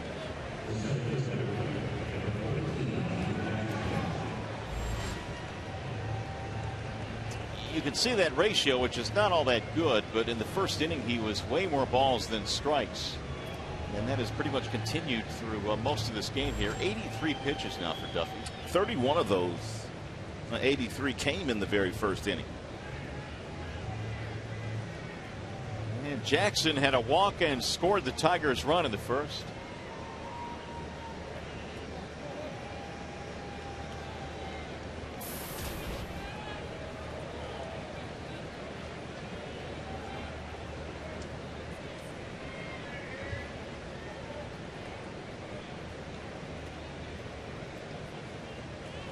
AJ looks at a ball low, 1-0. It's like the bullpen starting to stir now for KC out beyond the left field wall. They have some activity. As Duffy's pitch count continues to rise at 84 right now. Even though Duffy's thrown a lot of off-speed pitches the last few innings, if you're Jackson, you still have to be sitting in on that 95-mile-per-hour fastball right here. Wade Davis warming up as Duffy misses again. 2-0. Dave Ireland comes trotting out now, the pitching coach for the Royals. Duffy had retired 6 straight before the infield single by Castellanos here in the 5th. Hey, by the way, you can join us again tomorrow. The Tigers wrapping up this series with the Royals. Coverage begins at 1 with Tigers Live. The Tigers and Royals tomorrow at 1 right here on Fox Sports Detroit.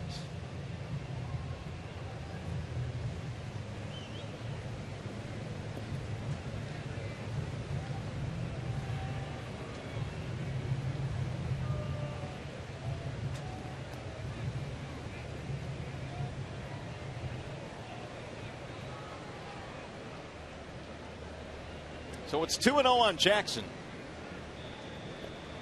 Tigers have 2 on here. They have managed only 2 hits in this game after taking an early 1-0 lead.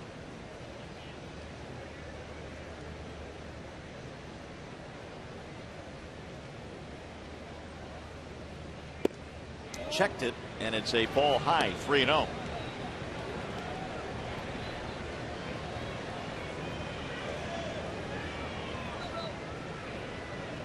Austin trying to extend his hitting streak, which right now stands at 7. Got Torrey Hunter waiting on deck. Here's the 3-0. He walked in ball 4. That's going to load the bases. So after seemingly getting his control troubles under control, and now they've returned, they are loaded up. Perez slowly walking out to the mound. Ned Yost sent his catcher out to talk to Duffy and to buy a little more time for Wade Davis. The international baseball sign for go buy some time. Now Perez slowly back behind home plate. So they are loaded up with only 1 out, and here comes Yost.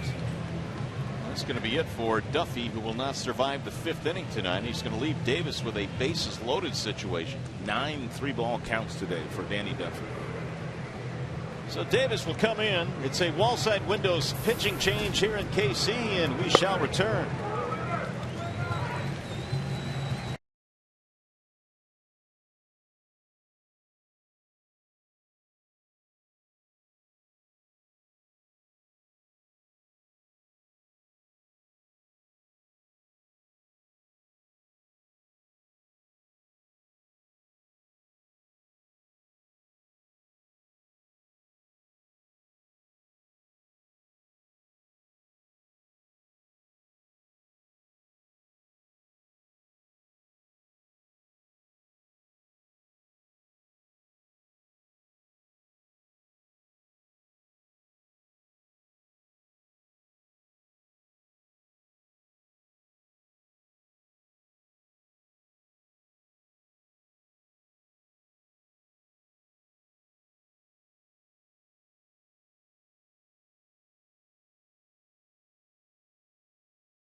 In a 1-1 ball game, and just a reminder, as you enjoy a cold one, to look forward to Miller time later in tonight's game, brought to you by Miller Lite. Torrey Hunter due up here with the bases full one away, and the new pitcher is right-hander Wade Davis. Wade Davis has not pitched very well this year as a starter in his first year in the Kansas City Royals uniform, so they put him back in the bullpen where he had a tremendous amount of success last year pitching in Tampa. He was 3-0 with a 2.43 ERA last year.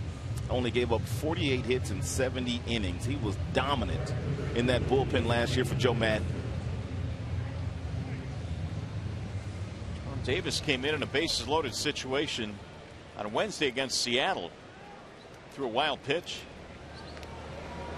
About a 2-out double before departing, and now Hunter standing in.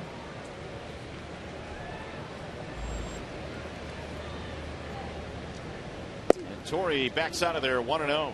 Interesting decision here to go with Davis instead of maybe somebody like Luke Hochevar, who has been tremendous in that bullpen for Kansas City this year. This could be the biggest at bat of the game.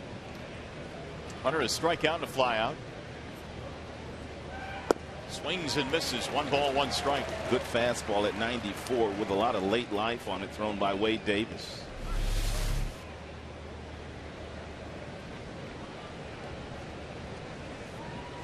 Diving down and in to Torrey. 1-1.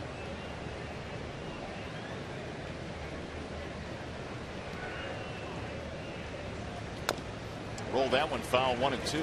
Davis has a fastball that will get all the way up to 94. Every now and then he will touch 95. He was pitching at about 97 out of the bullpen last year, but as a starter he's right around 94. He's got a curveball, changeup, and he also will cut the fastball.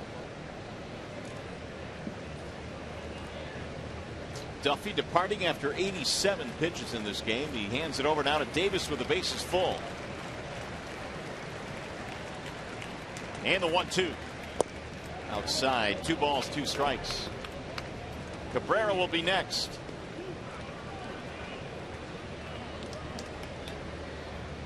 This all started with the infield single by Nick Castellanos, his first major league hit. And Castellanos looking to score his first major league run.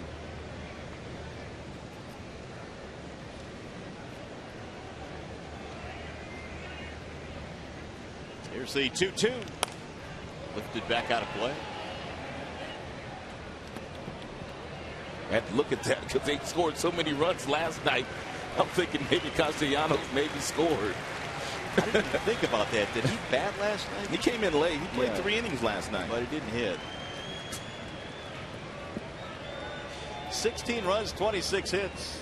Thought he might have snuck in.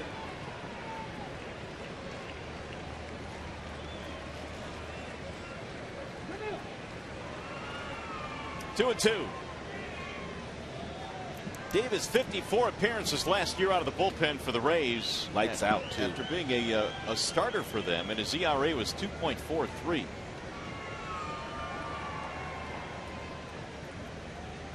Hunter swings and misses, struck him out.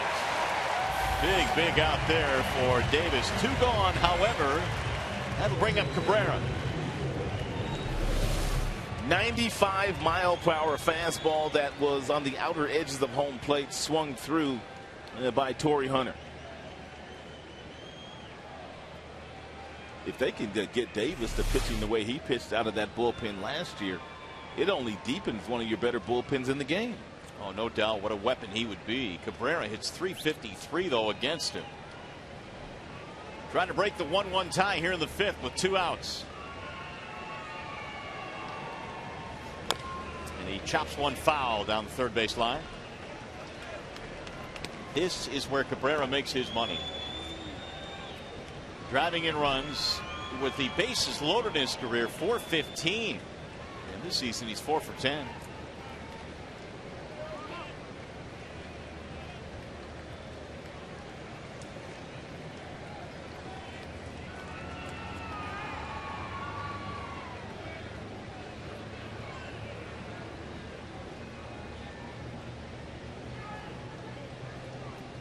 Here's the 0-1.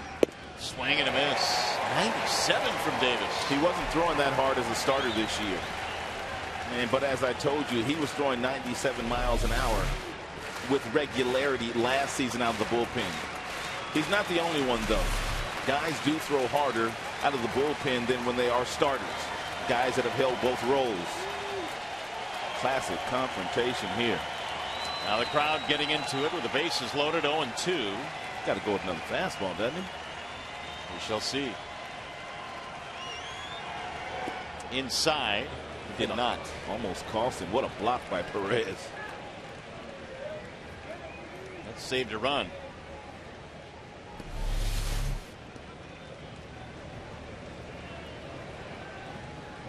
Pretty good play right there by Salvador. A little luck involved too. A little Olay off to the left. 1-2.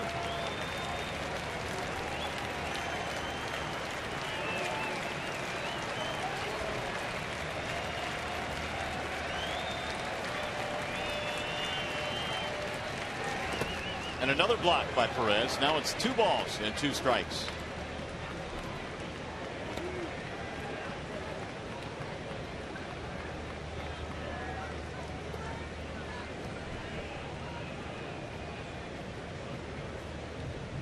And Perez just wants to make sure that now he and Davis are on the same page as to what they're going to throw here. 2-2.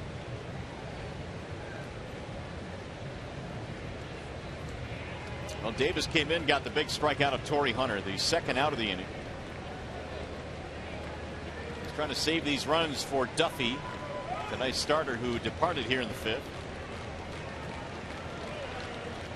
Fielder waiting on deck.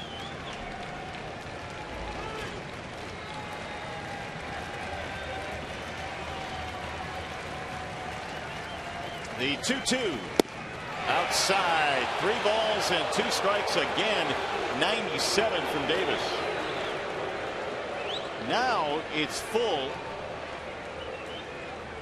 Tigers will start the runners. And Davis brought this one to the limit here.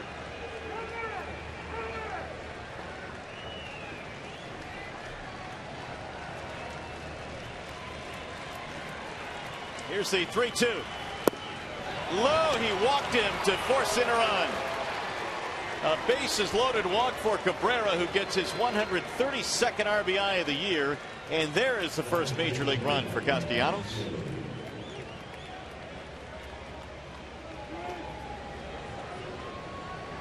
(2-1) Detroit. Now Davis has to deal with Prince Fielder.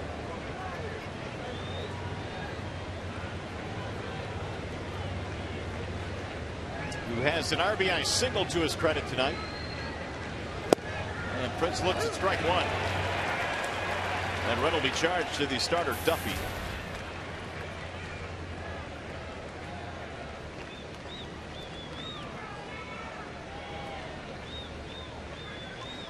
.132 driven in for Cabrera to lead the American League.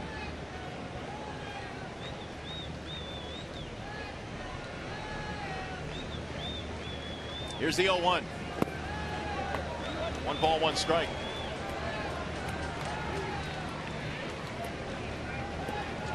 Davis in Tampa twice won double digits as a starter. Was involved in that big deal that sent Will Myers over to Tampa. James Shields coming over.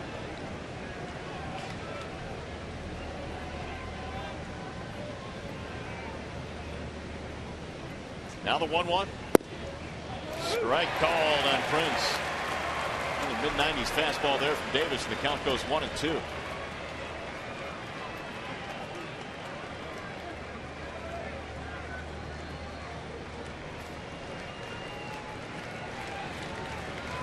Tigers 2 runs on just 2 hits. The Royals tonight a run on 5 hits. Prince trying to break it open a bit here. And the 1-2. Just got a piece of it, staying alive.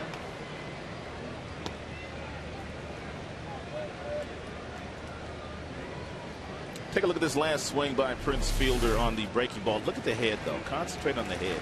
This is something that Prince Fielder practices with regularity in batting practice when he's hitting off a tee. Every single swing he takes, he tries to hit ground balls in the cage, and he just keeps his head down.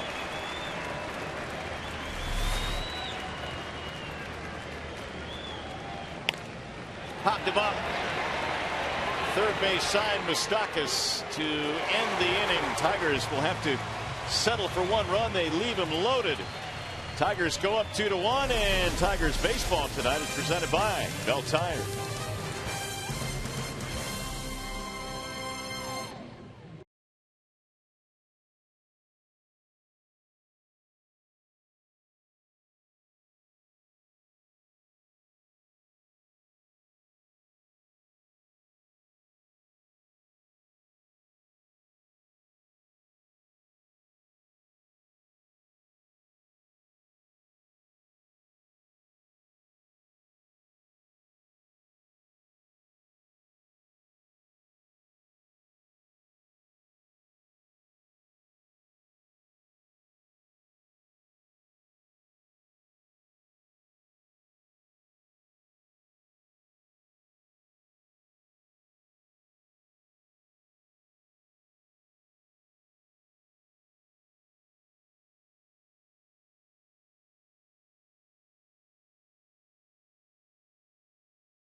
Royals at 108 at the ballpark, and all kids 14 and under receive a free Jose Iglesias poster. For tickets, call 866-66-TIGER or visit tigers.com. Iglesias, he could pass for being 14 years old with that young, fresh face he has. He can sneak in and get his own poster. But he plays with the ability of a veteran, and he has done marvelous work since coming to Detroit. Here is Verlander back to the hill now, and he's got himself a skinning one-run lead. 2-1 is our score. Yeah, Verlander's thrown a lot of strikes today. 65 total pitches. 44 of those have been strikes. JV got a double play ball back in the fourth inning. Gave up a bunt single to Bonifacio in the third with a runner at third base. That scored the only KC run. David Lowe did not like that first pitch strike called by Alfonso Marquez on the changeup and from Verlander.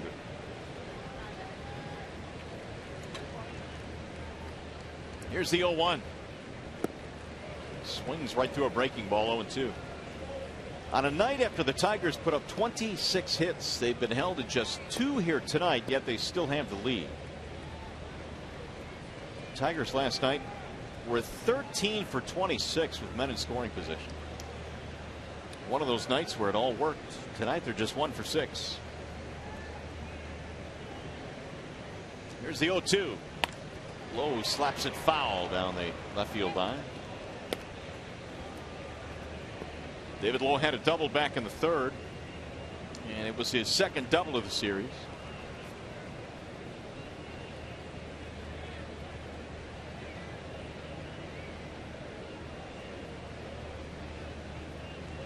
And again the 0-2. 1 ball, 2 strikes. Dyson Escobar following here, the bottom 3 facing Verlander.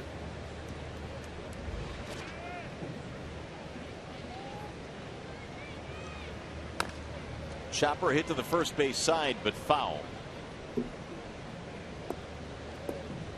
1-2 on David Lowe. Among the rookie leaders in multiple hit games this year. He's got 22 of them.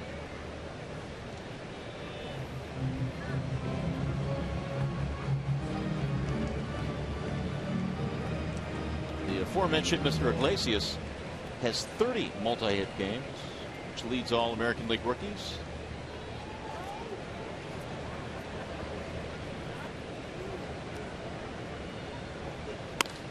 Driven on line to center field and caught by Austin Jackson.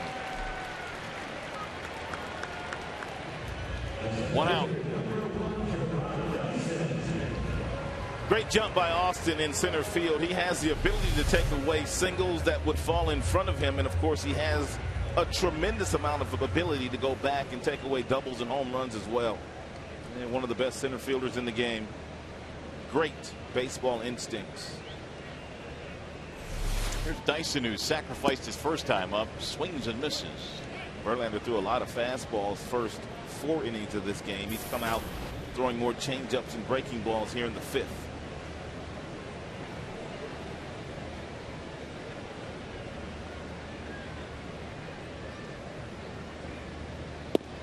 That hook stayed high. 1 ball, 1 strike.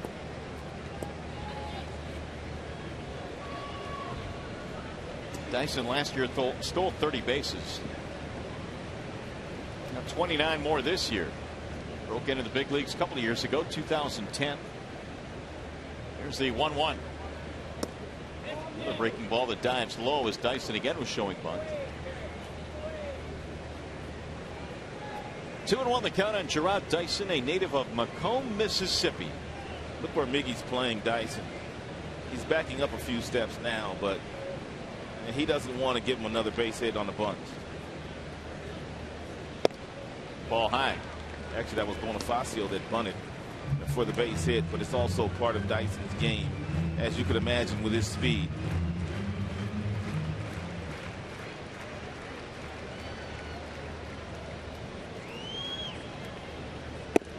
And he lost him. Didn't want to do that. So Dyson will take his 29 stolen bases with him down to first. Here's our high-speed pitch, and it's brought to you by Xfinity.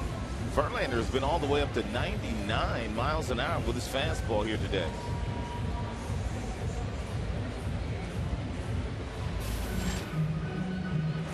Well, he's got Escobar now with the tying run on here as we play the 5th. And you wonder if Jim might try to help out Verlander here with a pitch out on one of the first 2 pitches to prevent Dyson from stealing.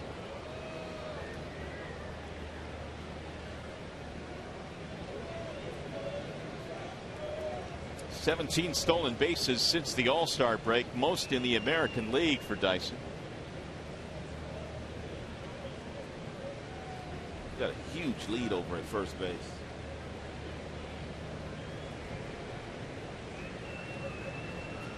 There he goes. Pitch out. And no throw as Pena could not hold on to it. Well, they guessed right. They just didn't execute. One thing as a catcher you don't have to do when a pitch out is called, you don't have to rush. But that's what speed will do.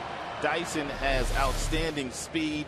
Here is the pitch out. He gets out there, and then once he catches it, he tries to exchange it, and there is not the exchange not made. Line drive to left. That's a base hit. Dyson rounding third. Castellanos will air it out. His throw to the plate not in time. To second base will go Escobar, and the Royals have tied it up.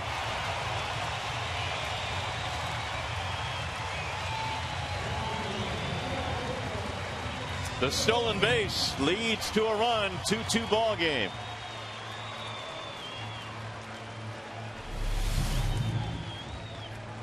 Fastball. Verlander tried to get in on Escobar. He didn't hit it on the barrel. He kind of got it down on the label, but he hit it enough to get into the left field. And once Castellanos had to venture to the right, he had to stop and then make a throw home. And to get Dyson, he couldn't get him. Good court awareness there as well by Escobar, able to get himself down into scoring position. Now here is Gordon. He waves right through it. 0-1. If you're Verlander, you have to keep an eye on Escobar. He is 18 of 18 in steals, and he's not afraid to steal third base.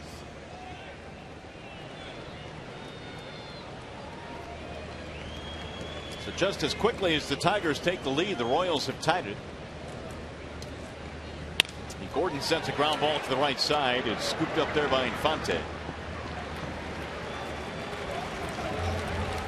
will be the second out of the inning. Advance the runner to third. Here's Bonifacio.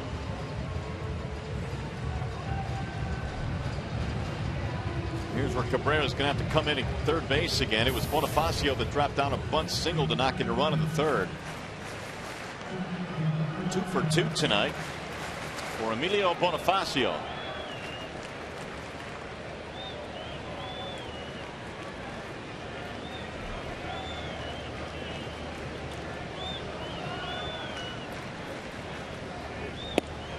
And a ball high, 1-0.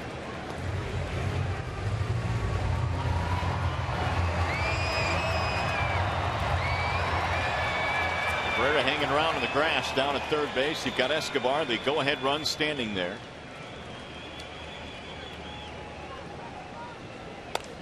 He'll foul it back out of play. 1 ball, 1 strike. As shallow as Miguel is playing at the third base position, Bonifacio wouldn't have too much of a difficult time of simply slapping one past Miguel to his left. It looked like he was trying to do that on the last pitch. In just 23 games with the Royals since coming over from the Blue Jays, over 313 steals, 12 runs scored, and now he's gone ahead of the count here, 2-1.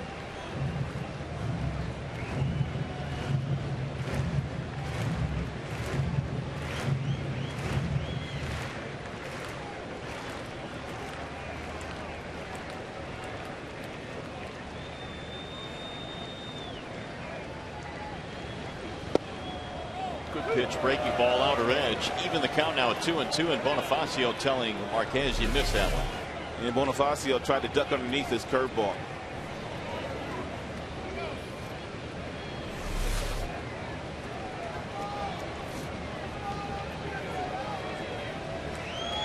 Tigers tonight have been out hit 6-2. Here's the 2-2. Slap foul.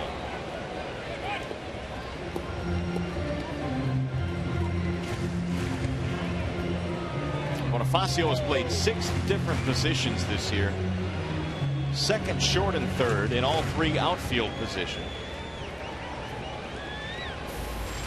He's got Hosmer waiting on deck. Royals trying to take the lead here with a 2-out hit.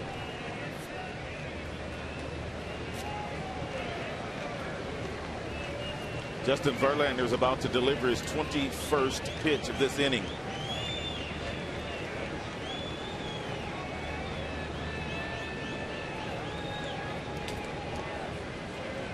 The 2-2 inside. 3 balls, 2 strikes. Dialed up to 98, but missed it way low in it. So it's full now.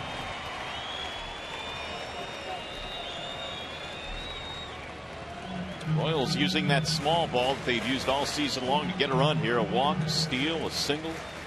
They do it as well as any team in the majors.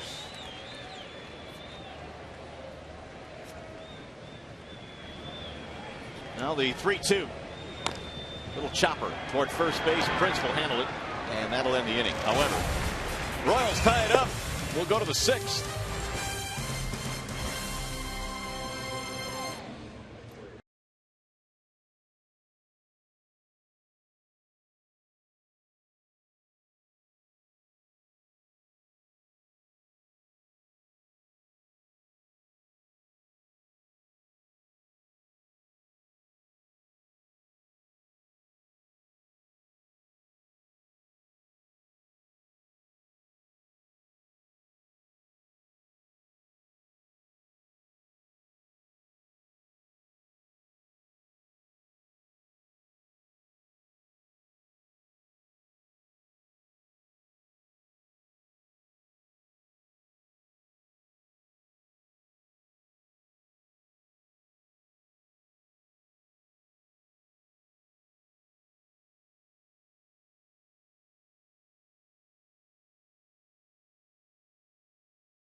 Prince Fielder got himself a single off their starter, Danny Duffy, with Austin Jackson standing on third base. And then you go to the third inning, bunt base hit by Bonifacio with Escobar on third base. He was able to do that successfully. Then the fifth inning, Mickey walked with the bases loaded. And then you have Escobar, who promptly singled in a run in the fifth inning for his squad to tie the score at 2. So it's a brand new ball game now as we go to the 6th. And Wade Davis back to the hill facing Victor Martinez. And Victor looks at a strike. It'll be Martinez, Infante, Castellanos. Tigers scoring a run in the 5th inning on a bases loaded walk to Miggy, but the fielder popped up. Tigers were trying to pile on some runs, couldn't do it. There's a high fly ball. Right field for David Lowe, who is camped under it now. One gone. Tigers have made a lot of outs in the air to the outfielders here today.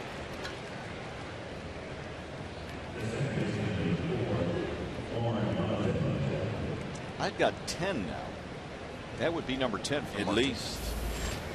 So with one out, here is Infante.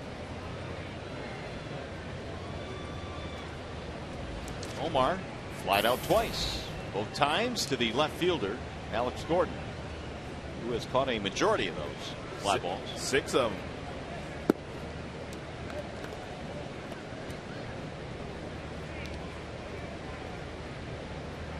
Six RBI night last night for Infante. Biggest night of his career, 5 hits, 6 driven in. But the hits have been much tougher to come by here tonight. 2 runs, 2 hits for Detroit. That's in for a strike. Omar Infante really couldn't have picked a better time to get hot. He is a free agent after this season is over. And the Tigers will be in postseason as well. So a lot of GMs are going to get a really good look at Omar Infante. Here's the 2-1. Ground ball to third. Scooped up by Moustakas. 2 outs here in the 6th inning. How about that AT&T trivia question tonight? Prior to last night, who were the last 2 major league teammates to each have 5 hits in a game?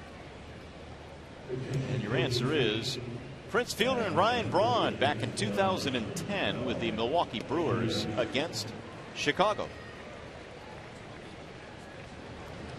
Castellanos will not bat here. Will send up a pinch hitter as Dirks stands in. Facing the right-hander Davis, and Castellanos got his first major league hit tonight, an infield single. Andy Dirks had 5 hits last night. That raised his average to 263. He's not going to get to where he was last year, which was well over 300, but still a good September here would really help his numbers out. Here's a chopper right back to the mound, though. And Davis throws him out for an easy 1-2-3-6. Still tied at 2s.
providers. Go to FoxSports1.com to find out what channel Fox Sports 1 is on in your area. Well, the Tigers and the Royals are still tied up in this one. 2-2 is our score as Justin Verlander goes back to the hill. This game right here, 2-2, going into the bottom half of the sixth inning, is a lot more like the games the Kansas City Royals and the Tigers have played against one another the last couple of years. No doubt, because last night you just didn't see a big blowout like that as Dirks stays in the game to play left. Tie ball game here as Eric Hosmer leads it off. Hosmer, Butler, Moustakas.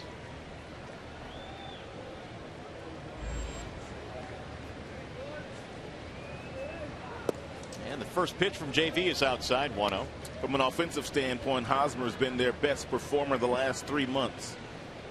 He has taken home a Kansas City Royals Player of the Month in the last 3 consecutive months. Rifles one to right center field. That's going to get down, and Hunter knocks it down. Hosmer is on his way to second. He'll pull in with a double.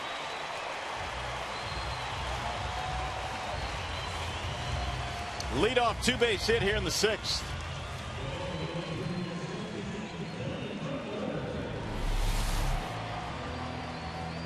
It's a changeup, and it's down and it's away from Hosmer, and he takes a powerful, violent swing, and he smokes that ball into right center field. Torrey Hunter nearly cut this ball off and kept Hosmer to a single, but he couldn't make the play cleanly out there. Therefore, Hosmer able to get to second.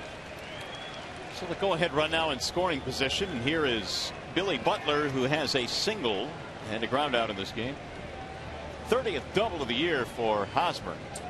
Billy Butler's an unselfish player. He'll be trying to hit something through the right side of the infield if Verlander throws him a pitch in that area. Right on cue, but he drilled it foul down the line.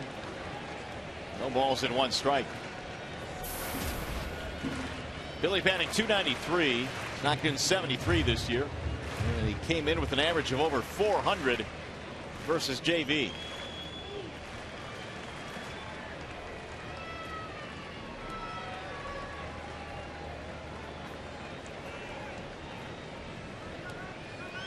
Here's the 0-1. Make it 0-2 on Butler. The Royals and Tigers have played 14 games this year. 7 of them have been decided by 1 run. 7 of them. And they have split the 14 games, each team with 7 victories. So that's how close this season series has been this year, which makes last night's blowout kind of odd. Here's the 0-2. Instead, he's going to bluff back to second. Hosmer, a leadoff double here in the sixth. Moustakas will be next.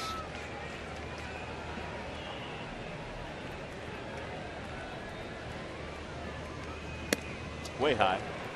1-2 the count.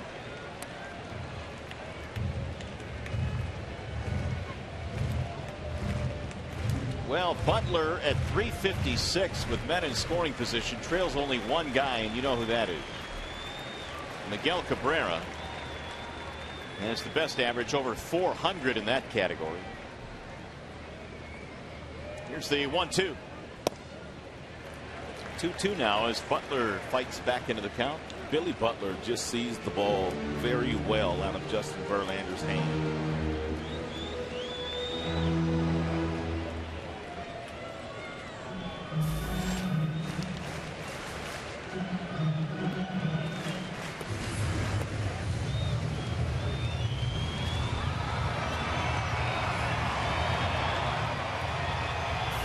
Moustakas on deck.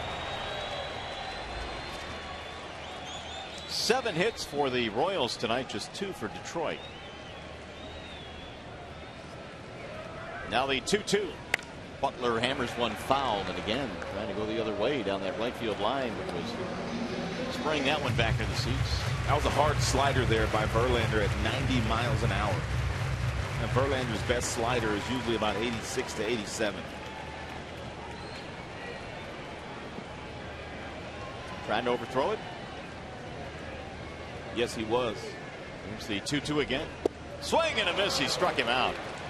Well, that's big. 1 out.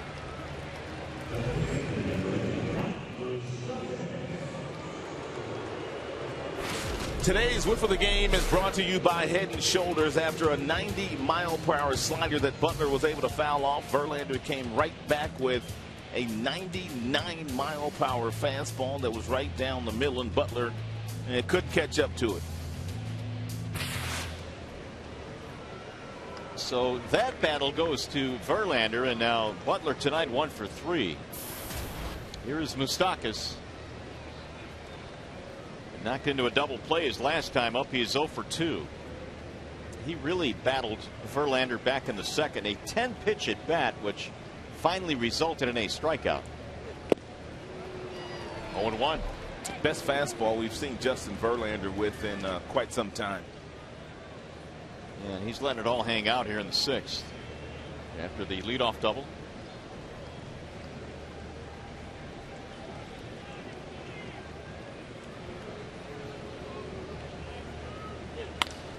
Fly ball left field. Dirks goes back. He's under it. Runner tagging. Catch is made. Hosmer coming to third. And he is safe at third base. Good base running by Hosmer. He was watching Andy Dirks all the way, and he saw that Andy Dirks was still backpedaling on that fly ball that was rather deep. So he got back to the bag, and he was able to tag up, knowing that Andy Dirks would not have an opportunity to throw him out.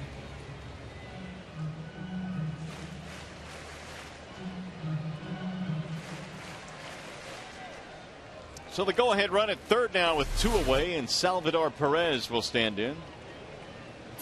0 for 2 tonight for Perez. Strikeout, ground out. Ball 1 inside. Great location, though. If you're going to miss, you want to miss off the plate when you're going inside to a guy that's as big and strong and physical as Salvador Perez. Here's the 1-0.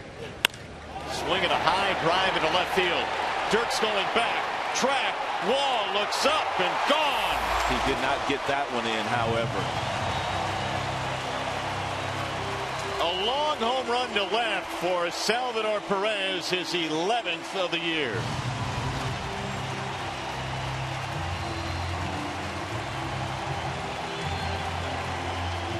Two-out, 2-run shot. 4-2 KC.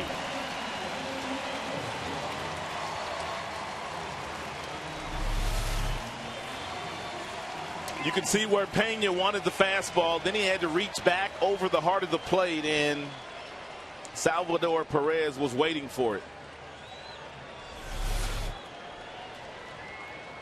Here's the 100th pitch of the night, and Verlander delivers a strike.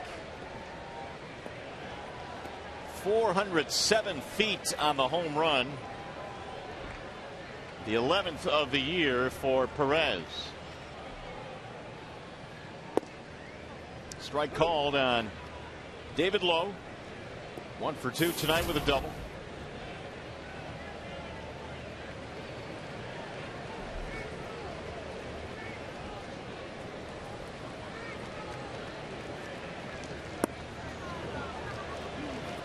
So Lowe cuts and misses to end the inning, but Verlander, the damage done. 2-out, 2-run shot. Perez, Pena, Santiago, Jackson coming up.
Of their own, a 2-run shot for Salvador Perez, and all of a sudden now it's 4-2 in favor of the Royals. Let's take one more look at the home run here. You could say Pena, he sent up inside. Verlander doesn't miss badly with his location, but the ball did leak back over the heart of the plate, and Perez is so strong, just dropped the barrel of the bat in the hitting zone. The fastball was in the mid-90s, and he had enough carry to hit it out.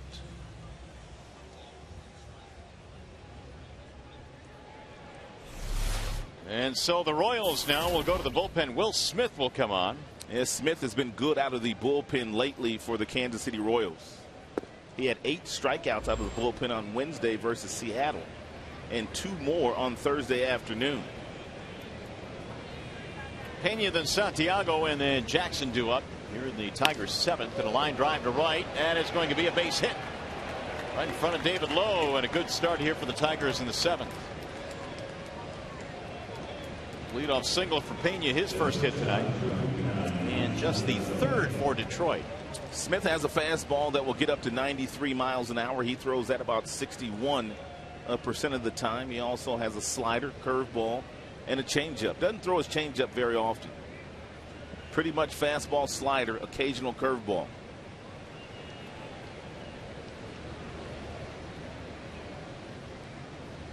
Now Santiago looks at a strike.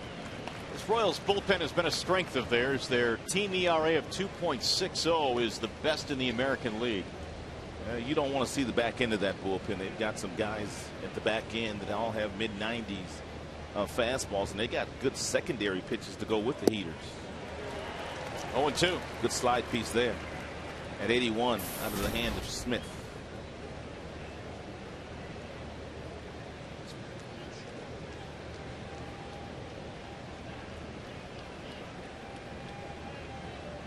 Opponents hitting just .223 against the Royals bullpen. Pena aboard with a leadoff single. And a strike called. Got him looking, and Santiago is out of there. That is the pitch that Smith has been using to rack up all the strikeouts, and that I just told you about. 11 strikeouts now in his last 3 outings.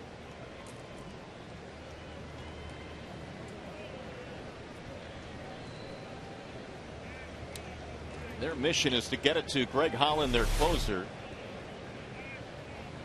Here is Jackson now with 1 on 1 out. And it's in for a strike, 0-1. Nice job by Wade Davis, who came in the 5th inning after Duffy was taken out of this game. He really slowed it down. Jackson on base twice in this game, couple of walks. 7-game hit streak on the line. Fouled back out of play. It's 0-2. Well, if you're Jackson, you know you're pretty much going to get that slider here from Smith, but with 2 strikes, you cannot look for it. You have to simply look for the baseball and try to put it in play. If you get the fastball, if you get a breaking ball and it's the strike, you'll hit it. But you have to lay off the one in the dirt.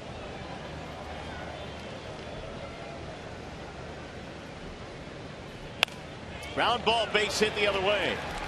Pena goes to second, and the Tigers now have the tying runs on. Outstanding piece of hitting there by Jackson.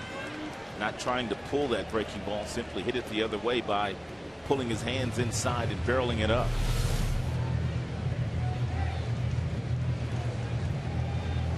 And that's an 8-game hitting streak now for Jackson. Luke Hochevar about to enter the contest as Smith will be taken out of this game. So he faces 3 batters and gives up 2 hits. Another wall side windows pitching change. Luke Hochevar coming in. It's a 4-2 ball game here in the 7th. We'll be back.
Sports Detroit is brought to you by Arby's. Try Arby's snack and save menu today. Arby's, slicing up freshness. And by Bell Tire.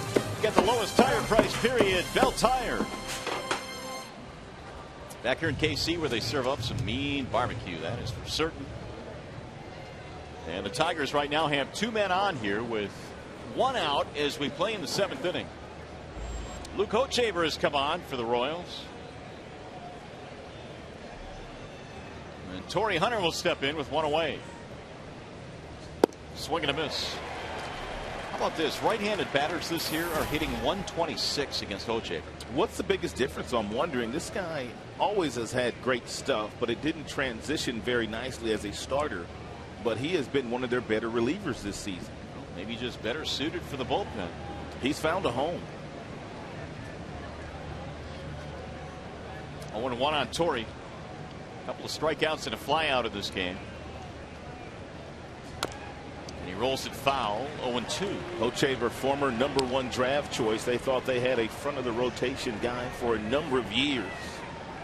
Torrey Hunter's got good numbers against him. 389 batting average and 18 at bats. Hochaver has a fastball that will get all the way up to 95. He'll cut the fastball. He'll sink the fastball. Got a slider, curveball, and a changeup. 5 pitches out of the bullpen.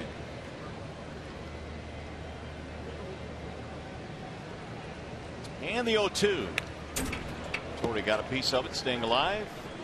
97 from Hochaver that time. Hochaver did not throw that hard the last number of years where we watched him as a starter. But knowing that most times when he comes in, he's only going to have to get 3 outs. And he can just let it all hang out. Just like Wade Davis did here tonight.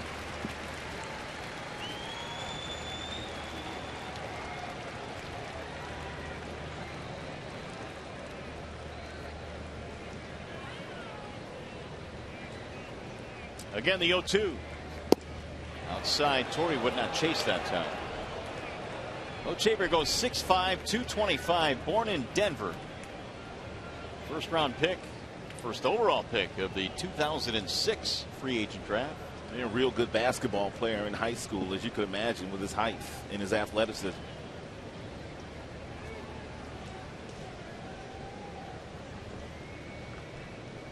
Double-digit winner only once for the Royals in their rotation. Swing and a miss. He got him on strikes, and Hunter is out. But after the breaking ball, 2 gone. Can't make a better pitch if you're Hochaver. After a 97-mile-per-hour fastball.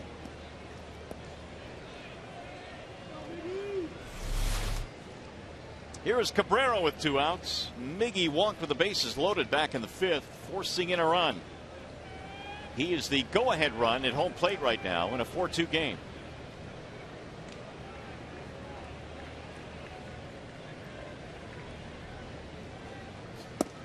And he looks at ball 1. Torrey Hunter had a 389 batting average against Hochaver, but Hochaver was good against Hunter. Let's see if Miguel can make his numbers stand up. 459.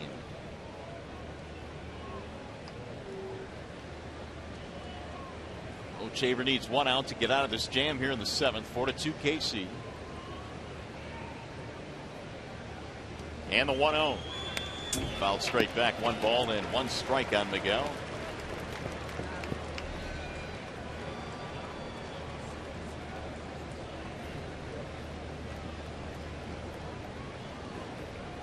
Tigers have been a really good 2-out hitting team most of the season. A lot of their runs have come with 2 outs. They're trying to make good on that right here after singles by Pena and Jackson.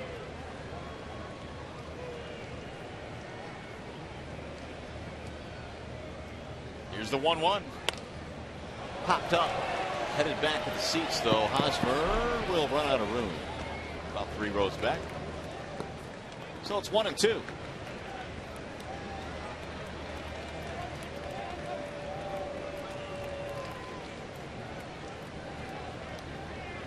Hochaver won 11 games just a couple of years ago as a starter for KC. But his ERA coming into play this season was over 5.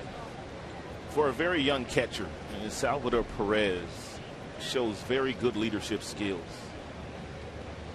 We've seen him go out several times in big pitch situations to make sure that he and the pitcher are on the same page.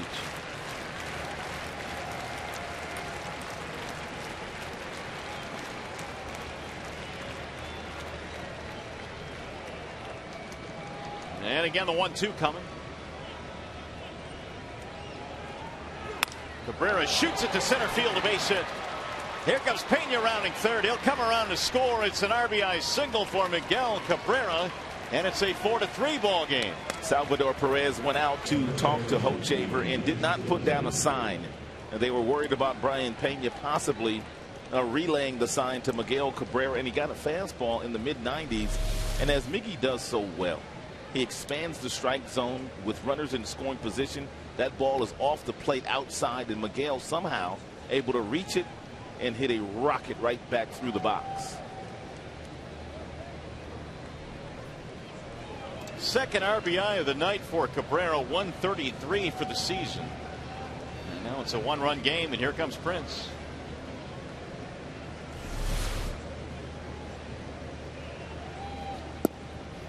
Breaking ball low, 1-0.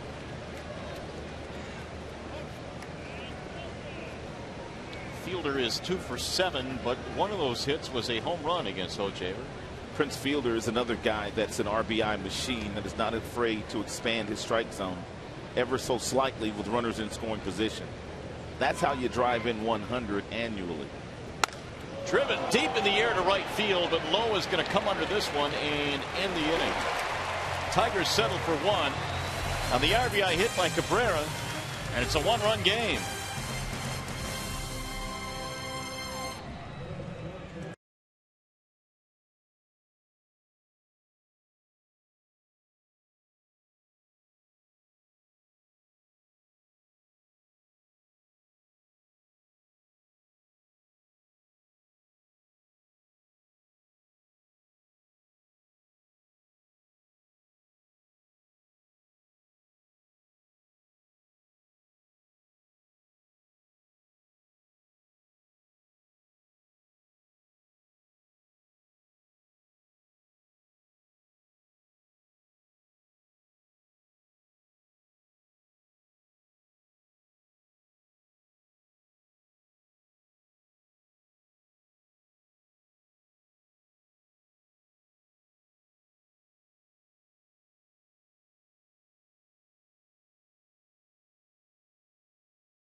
Miguel Cabrera, 2 more RBIs in this game, 133 for the year. The Tigers 2 out of 9 tonight with men in scoring position, much different than last night. And Salvador Perez, big 2-run shot, which right now is the difference for the Royals.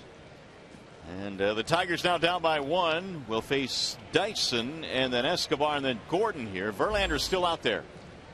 102 pitches into the game. He'll start things off in the bottom of the 7th and deal a strike to Dyson.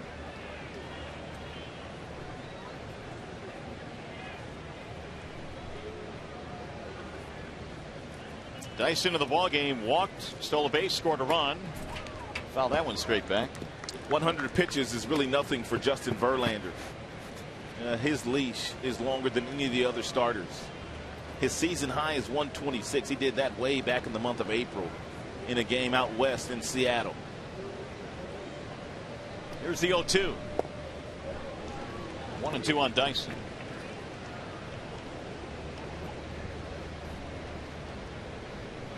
Dyson stealing second base back in the 5th and then scoring a run on a single by Escobar, his 30th stolen base of the year, which now gives him back-to-back seasons of 30 steals. Here's the 1-2 pitch. Checked it, but he went. And down he goes, one gone.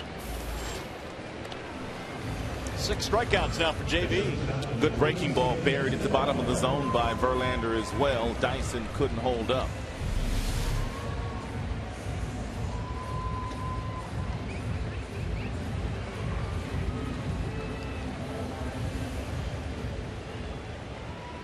Clearly went around. Here is Escobar. Verlander gave up 1 in the 3rd, 1 in the 5th, and then the 2-run shot in the 6th. Escobar looks at a ball away.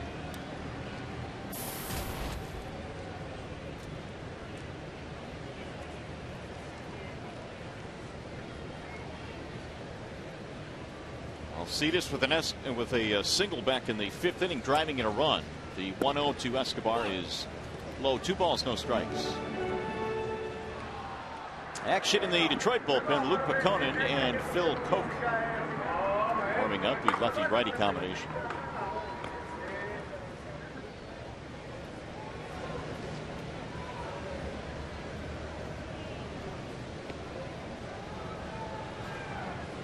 The home run that Verlander gave up to Perez was his 18th of the year, which is a team high for the Tigers. Here's the 2-0. Bouncing ball left side of the infield. Santiago backhands. Quick release in time. 2 gone. Take a look at Santiago as he ventures into the hole from the shortstop position. He starts to set his body to make the throw because he knows he has to hurry with Escobar running down the line. Right there. He picks it. Now all he has to do is plant the right foot and then throw over the top, and he's got a really good arm. And he needed to do all those things perfectly to prevent Escobar from getting another infield single. Here's Gordon with 2 outs. For as much as we rave about what Iglesias can do with the glove, Santiago is about as steady as they come. I said that at the beginning of the game. They don't miss a whole lot defensively. 2-0 now the count on Gordon, who has a single and 3 at bats tonight.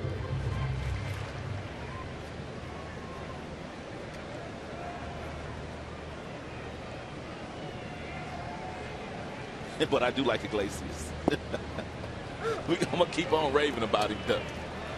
It's impossible not to, with the plays he turns in on a nightly basis. 2-1 on Gordon.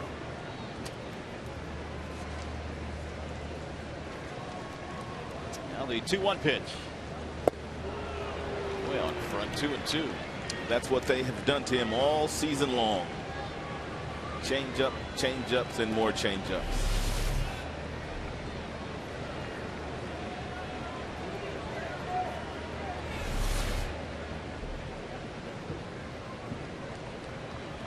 Breaking ball, beauty. See you later. How about that for a snappy 1-2-3? Verlander 7 strikeouts now. Still a 1-run game, and you're watching Tigers baseball, presented by Bell Tire.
in the 8th inning. It might not have been the best planning. The Royals, on a day in which the temperature was about, 1,000 degrees, reminded the players that this was the day we were going to take our annual team picture in the heat and in the sun out in center field. So there might not have been as many smiles, perhaps, as grimaces. And if you look at those faces, they're saying, I got your cheese right here. That was earlier today. Royals on top by 1. Mario, Rod? Yeah, I'm not seeing too many smiles in that team photo. They are definitely trying to coax them into smiling. Thanks, Keats. Yeah, they usually do those in September, don't they, late in the season? They do. Did you see Mike Swanson, who was the vice president of communications and broadcasting? He was looking like he was getting ready to take the picture, directing traffic out there. Swanee's a good guy. He's a great guy. One of the best. Great at what he does, too. Hochevar back to work as we go to the 8th inning. It's a 1-run game, and Victor leads it off. Pretty good numbers against Hochevar. 5 for 16.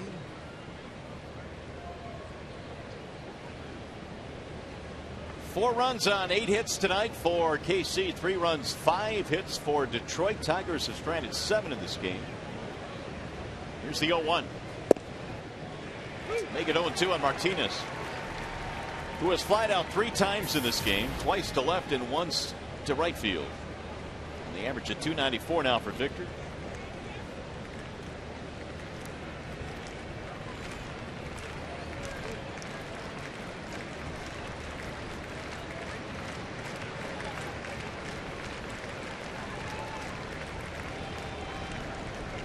Here's the 0-2.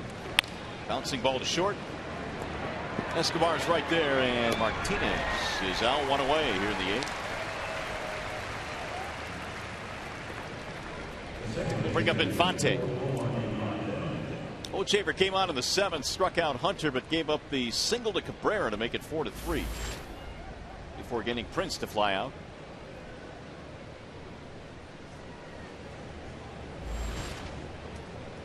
Tigers box score tonight not nearly as busy as it was last night. Only 5 Detroit hits this evening. Checked it. Did not go.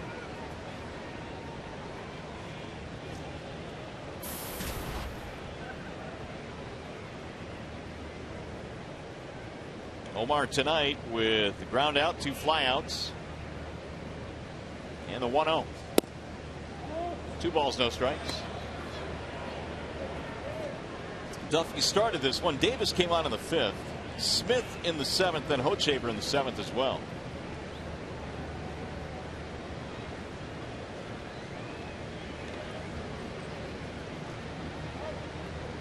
Here's the 2-0. Hopped up. See if it stays in play. Hosmer has room. I thought that ball was getting back into the seats, but it held up there for Hosmer. 2 gone. Hochevar's retired 4 of the 5 he has faced, and here is Dirks. His 2nd at bat of the night.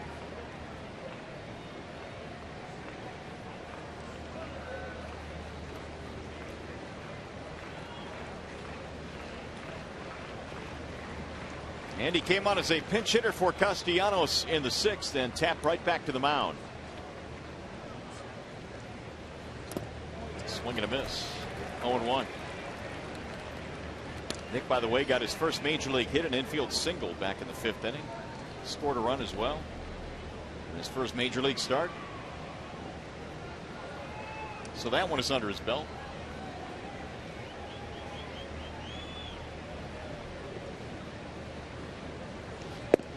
And that's in for a strike. 0-2.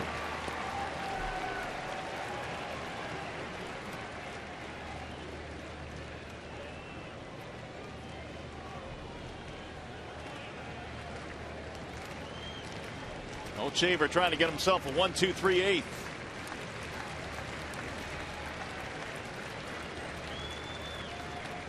And the 0-2 fouled away.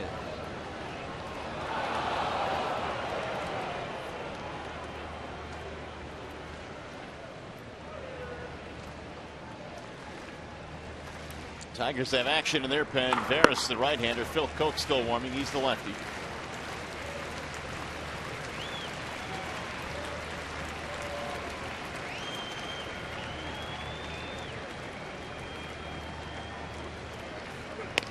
Ground ball to second. Right there's Bonifacio, and Hochevar has himself a 1-2-3 eighth inning.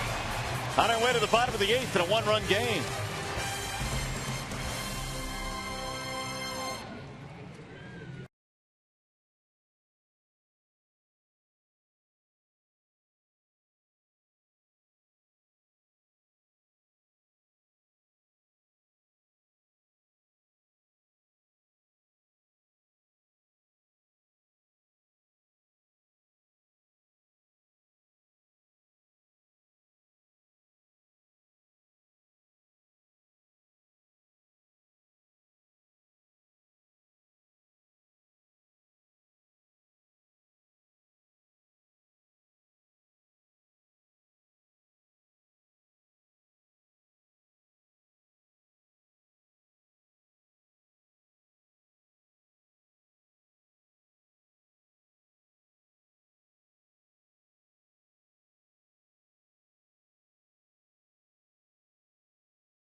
Jacoby Ellsbury out indefinitely with a bad foot. That certainly will hurt the Boston Red Sox. Did you see what Yusmeiro Petit did last night for the Giants? I did see that. Hunter Pence in right field made a really nice effort to try to catch the base hit that he gave up with 2 outs in the ninth inning. Came oh so close. Derek Jeter had to leave the game today. One of those years for the Yankee captain. I mean, he's just dealt with an assortment of different injuries, whether it be the quad, whether it be the calf, or whether it be the surgically repaired ankle. Just one of those seasons Derek Jeter like to forget about. Phil Koch has come on now for the Tigers. 36 2/3 innings for Phil Koch so far this year. He has 30 strikeouts, 16 walks. They'll turn Bonifacio around to the right side. Bonifacio, Hosmer, Butler. And right now a one-run game. 4-3 KC. The 2-run shot by Perez is the difference. He hit it in the 6th. Bonifacio bats .327 left-handed. He bats .267 from the right side. That's why Jim turned him around. And he takes ball 1 inside. Also takes him about a couple of tenths of a second longer to get down that first baseline from the batter's box that he's standing in right now. So you factor all those into the decision making. Justin Verlander threw 114 pitches tonight. 114. The 1-0 is lifted in the air. Shallow right, straight at Torrey. And Bonifacio is out, 1 gone.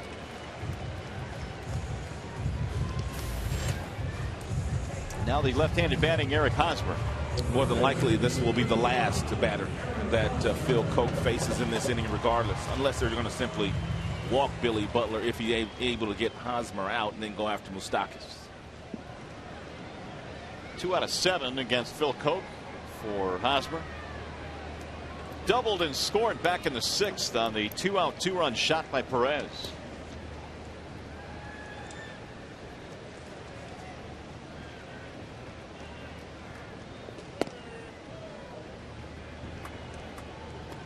One ball, no strikes.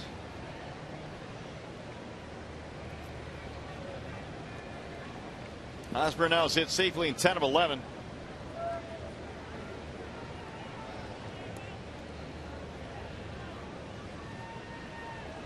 Here's Koch's 1-0. That one's inside. 2 balls, no strikes.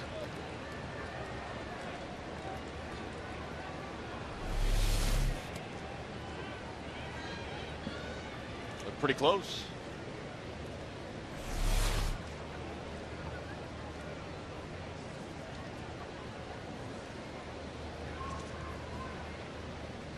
Here's the 2-0. 3-0 now on Eric Hosmer. Eric Hosmer has 115 hits since the beginning of June. And that is just one more than Victor Martinez, which is the most in Major League Baseball. That's how good he's been, because we all know how good Victor was in the month of July and August. Now the 3-0, and he's taking ball 4. He walked him on 4 pitches. 1 on, 1 out. Chip Leland coming out, so that's going to be it for Coke, with Billy Butler due up. And if it's Luke Buchanan who is coming in, he's going to have to watch very closely Hosmer at first base. Coke gives up the baseball. He'll depart, and we'll be back. 4-3 KC.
Series finale here, and Bruce Chen, Doug Fister will square off. Bruce Chen has pitched well since he went back into the rotation for Kansas City. 6-2 overall record this year. 61 strikeouts, 27 base on balls, going up against Doug Fister, looking for win number 13.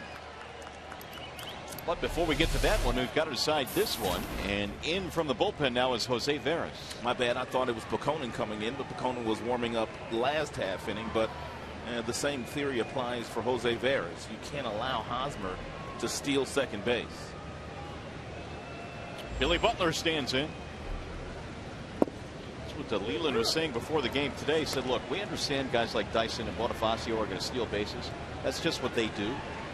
But you can't allow Hosmer, who swiped the bag last night, to do it. Hosmer's a different first baseman, though. He has 11 steals, and he stole more than 10 bases last year. So he's got good base running instincts. He's got good baseball instincts. He'll draw a throw. Rusty Kuntz over at first base has the stopwatch in his left hand. They time everything these days. They time throws over to first base. They time the pitcher when they throw the ball home. They are looking for any advantage whatsoever.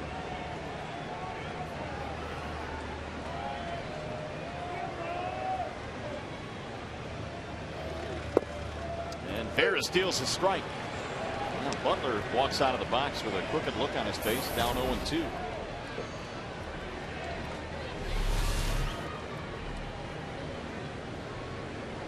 Looked pretty good. Not bad.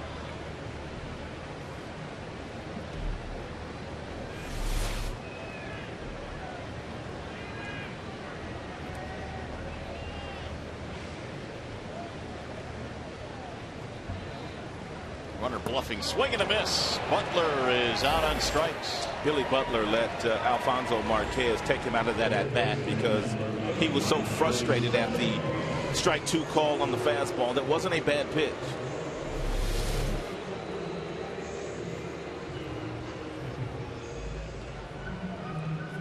You don't see Billy swing like that very often. Not at all. So here is Moustakas. You have to stay away from Moustakas, dead pull hitter.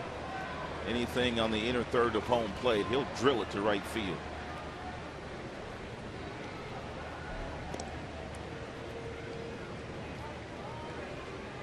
Strikeout, double play, fly ball.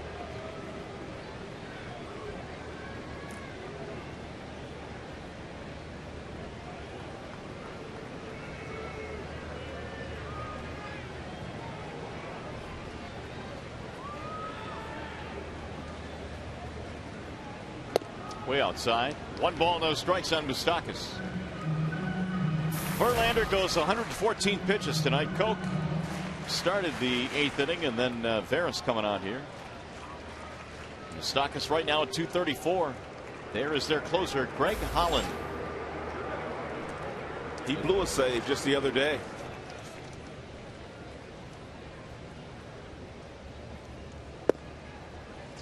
Dives in for a strike on the outer edge. Holland is 38 of 41 this year. Raul Ibanez homered against him. Down to their last strike on Thursday to blow that save.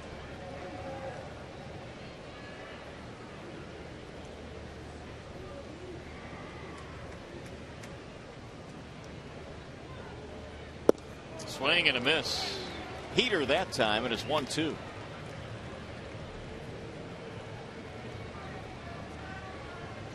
Only 5 Detroit hits in this ballgame tonight. Down by a run as we play in the bottom of the 8th. They have stranded 7 in this game.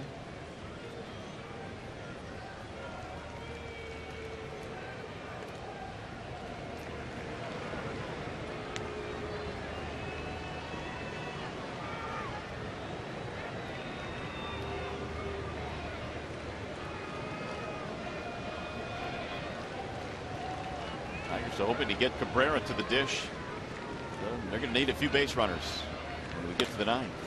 Pull a foul way back out of play.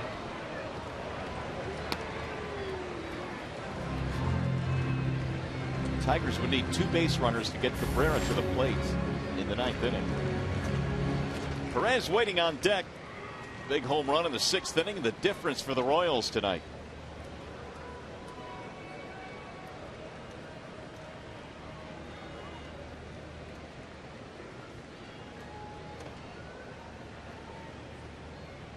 Now Veras with the 1-2. Bouncing ball foul.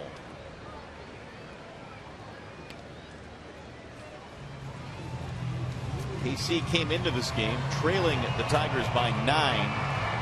4.5 out of the wild card. The problem with the wild card is they've got so many teams to jump. New York, Cleveland, Baltimore, Tampa, Texas, all ahead of them. And Cleveland, they beat the New York Mets tonight. So if the Tigers lose here, the lead they have in the Central will go down to 5. Swing and a miss, struck him out. So Veras able to close out the inning with a couple of strikeouts. Holland coming out of the bullpen to try and save it for KC. Here comes the 9th.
With a preview of what's coming up on Tigers Live postgame, we check in with John Keating. All right, Mario, the hope is the Tigers have a rally in them, but regardless, we'll have postgame reaction from the Tigers clubhouse. You'll hear from Jim Leland, you'll hear from Justin Verlander, and hopefully we'll be talking about a Tigers win with Mickey York in our Call Sam studios, all coming up immediately after the game here on Fox Sports Detroit.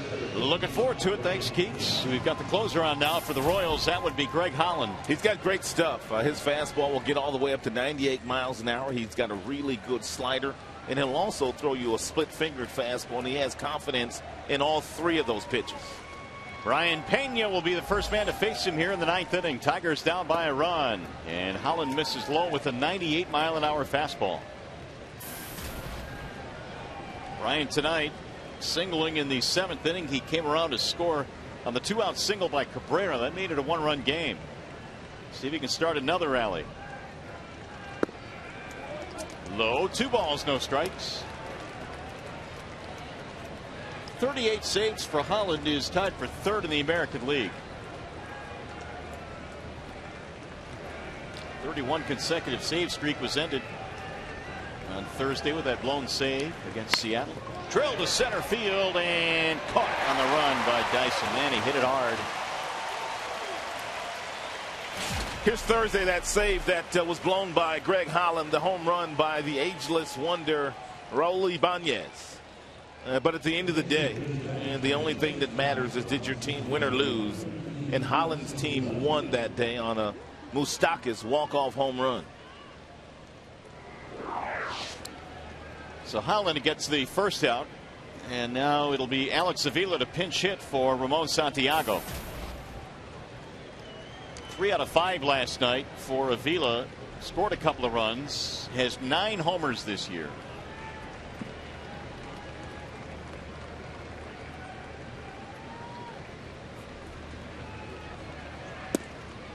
And it's in there, strike one. 99.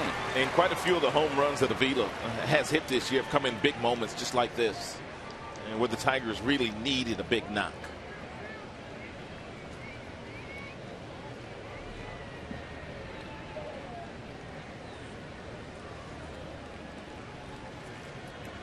Holland's 0-1. 1 ball and 1 strike on Avila. Jackson will bat next. Yet another 1-run game between these two teams. We mentioned that of the 14 they played this year, 7 of them have been decided by 1 run.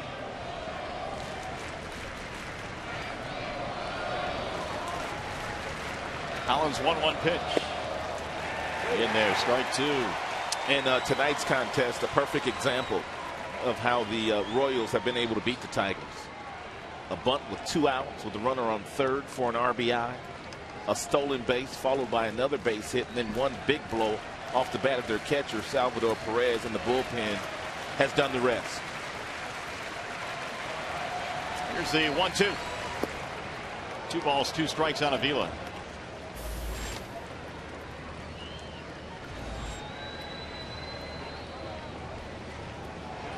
Since the end of May, Holland has 31 saves, which is more than anybody in the major leagues, and 3 more than Atlanta's Craig Kimbrell. Well, really, since he's taken over the closer's role about halfway through last year, there have been few that have been better than him. Here's the 2-2. Hopped up foul, back out of play.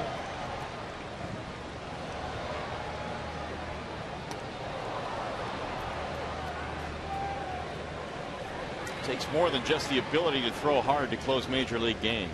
Wade Davis, he came in the 5th inning. He was throwing 97, 98. Luke Hochevar also throwing 97 miles an hour with his fastball out of that bullpen. And Holland, he is threatening to get to triple digits. He's thrown 1 fastball at 99. He's thrown another one at 99. 3-2. Tigers trying again, as we mentioned, to get Cabrera up here. There's Jackson waiting on deck. They need a couple of base runners for that to happen.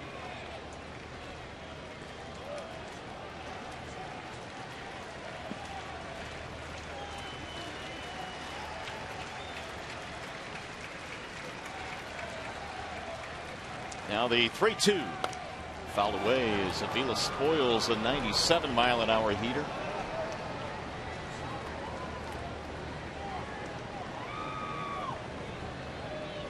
Avila has not pinch hit much this year. He's had only one pinch hit at bat and is 0 for 1.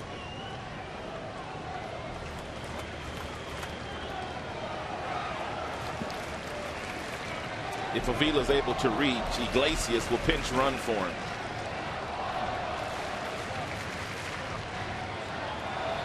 Swing and a miss, struck him out. He chased out of the strike zone, and there are 2 gone. Very difficult to lay off that elevated fastball in the upper 90s against Holland. Yes, it's a ball, but you don't have a whole lot of time to decide whether you're going to swing or not when a guy has cheese like Holland has. So the Tigers now down to their final out.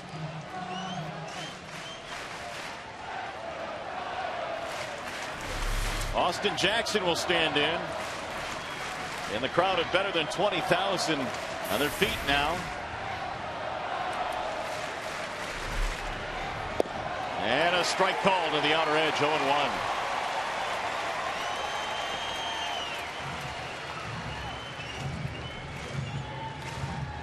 Tigers got 1 run in the first, 1 in the 5th, and 1 in the 7th. Only 1 for 7 against Holland with 3 strikeouts. Here's the 0-1. Swing and a foul back, and now it's 0-2. Well, you know where the next pitch is going to be. It could be another one of those fastballs up around the letters. Jackson's going to have to try his best and to lay off of it.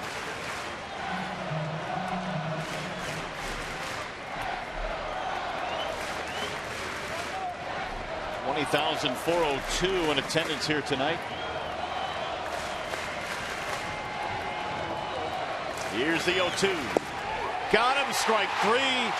Holland nails down the save with a 1-2-3 ninth. That last pitch was just absolutely filthy.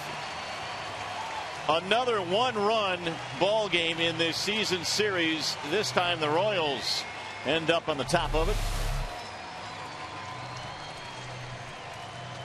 He froze him and he got him looking. And the Royals, one night after giving up 26 hits to the Tigers, win a 4-3 contest. Only 5 Detroit hits tonight. There's your final. We'll be back.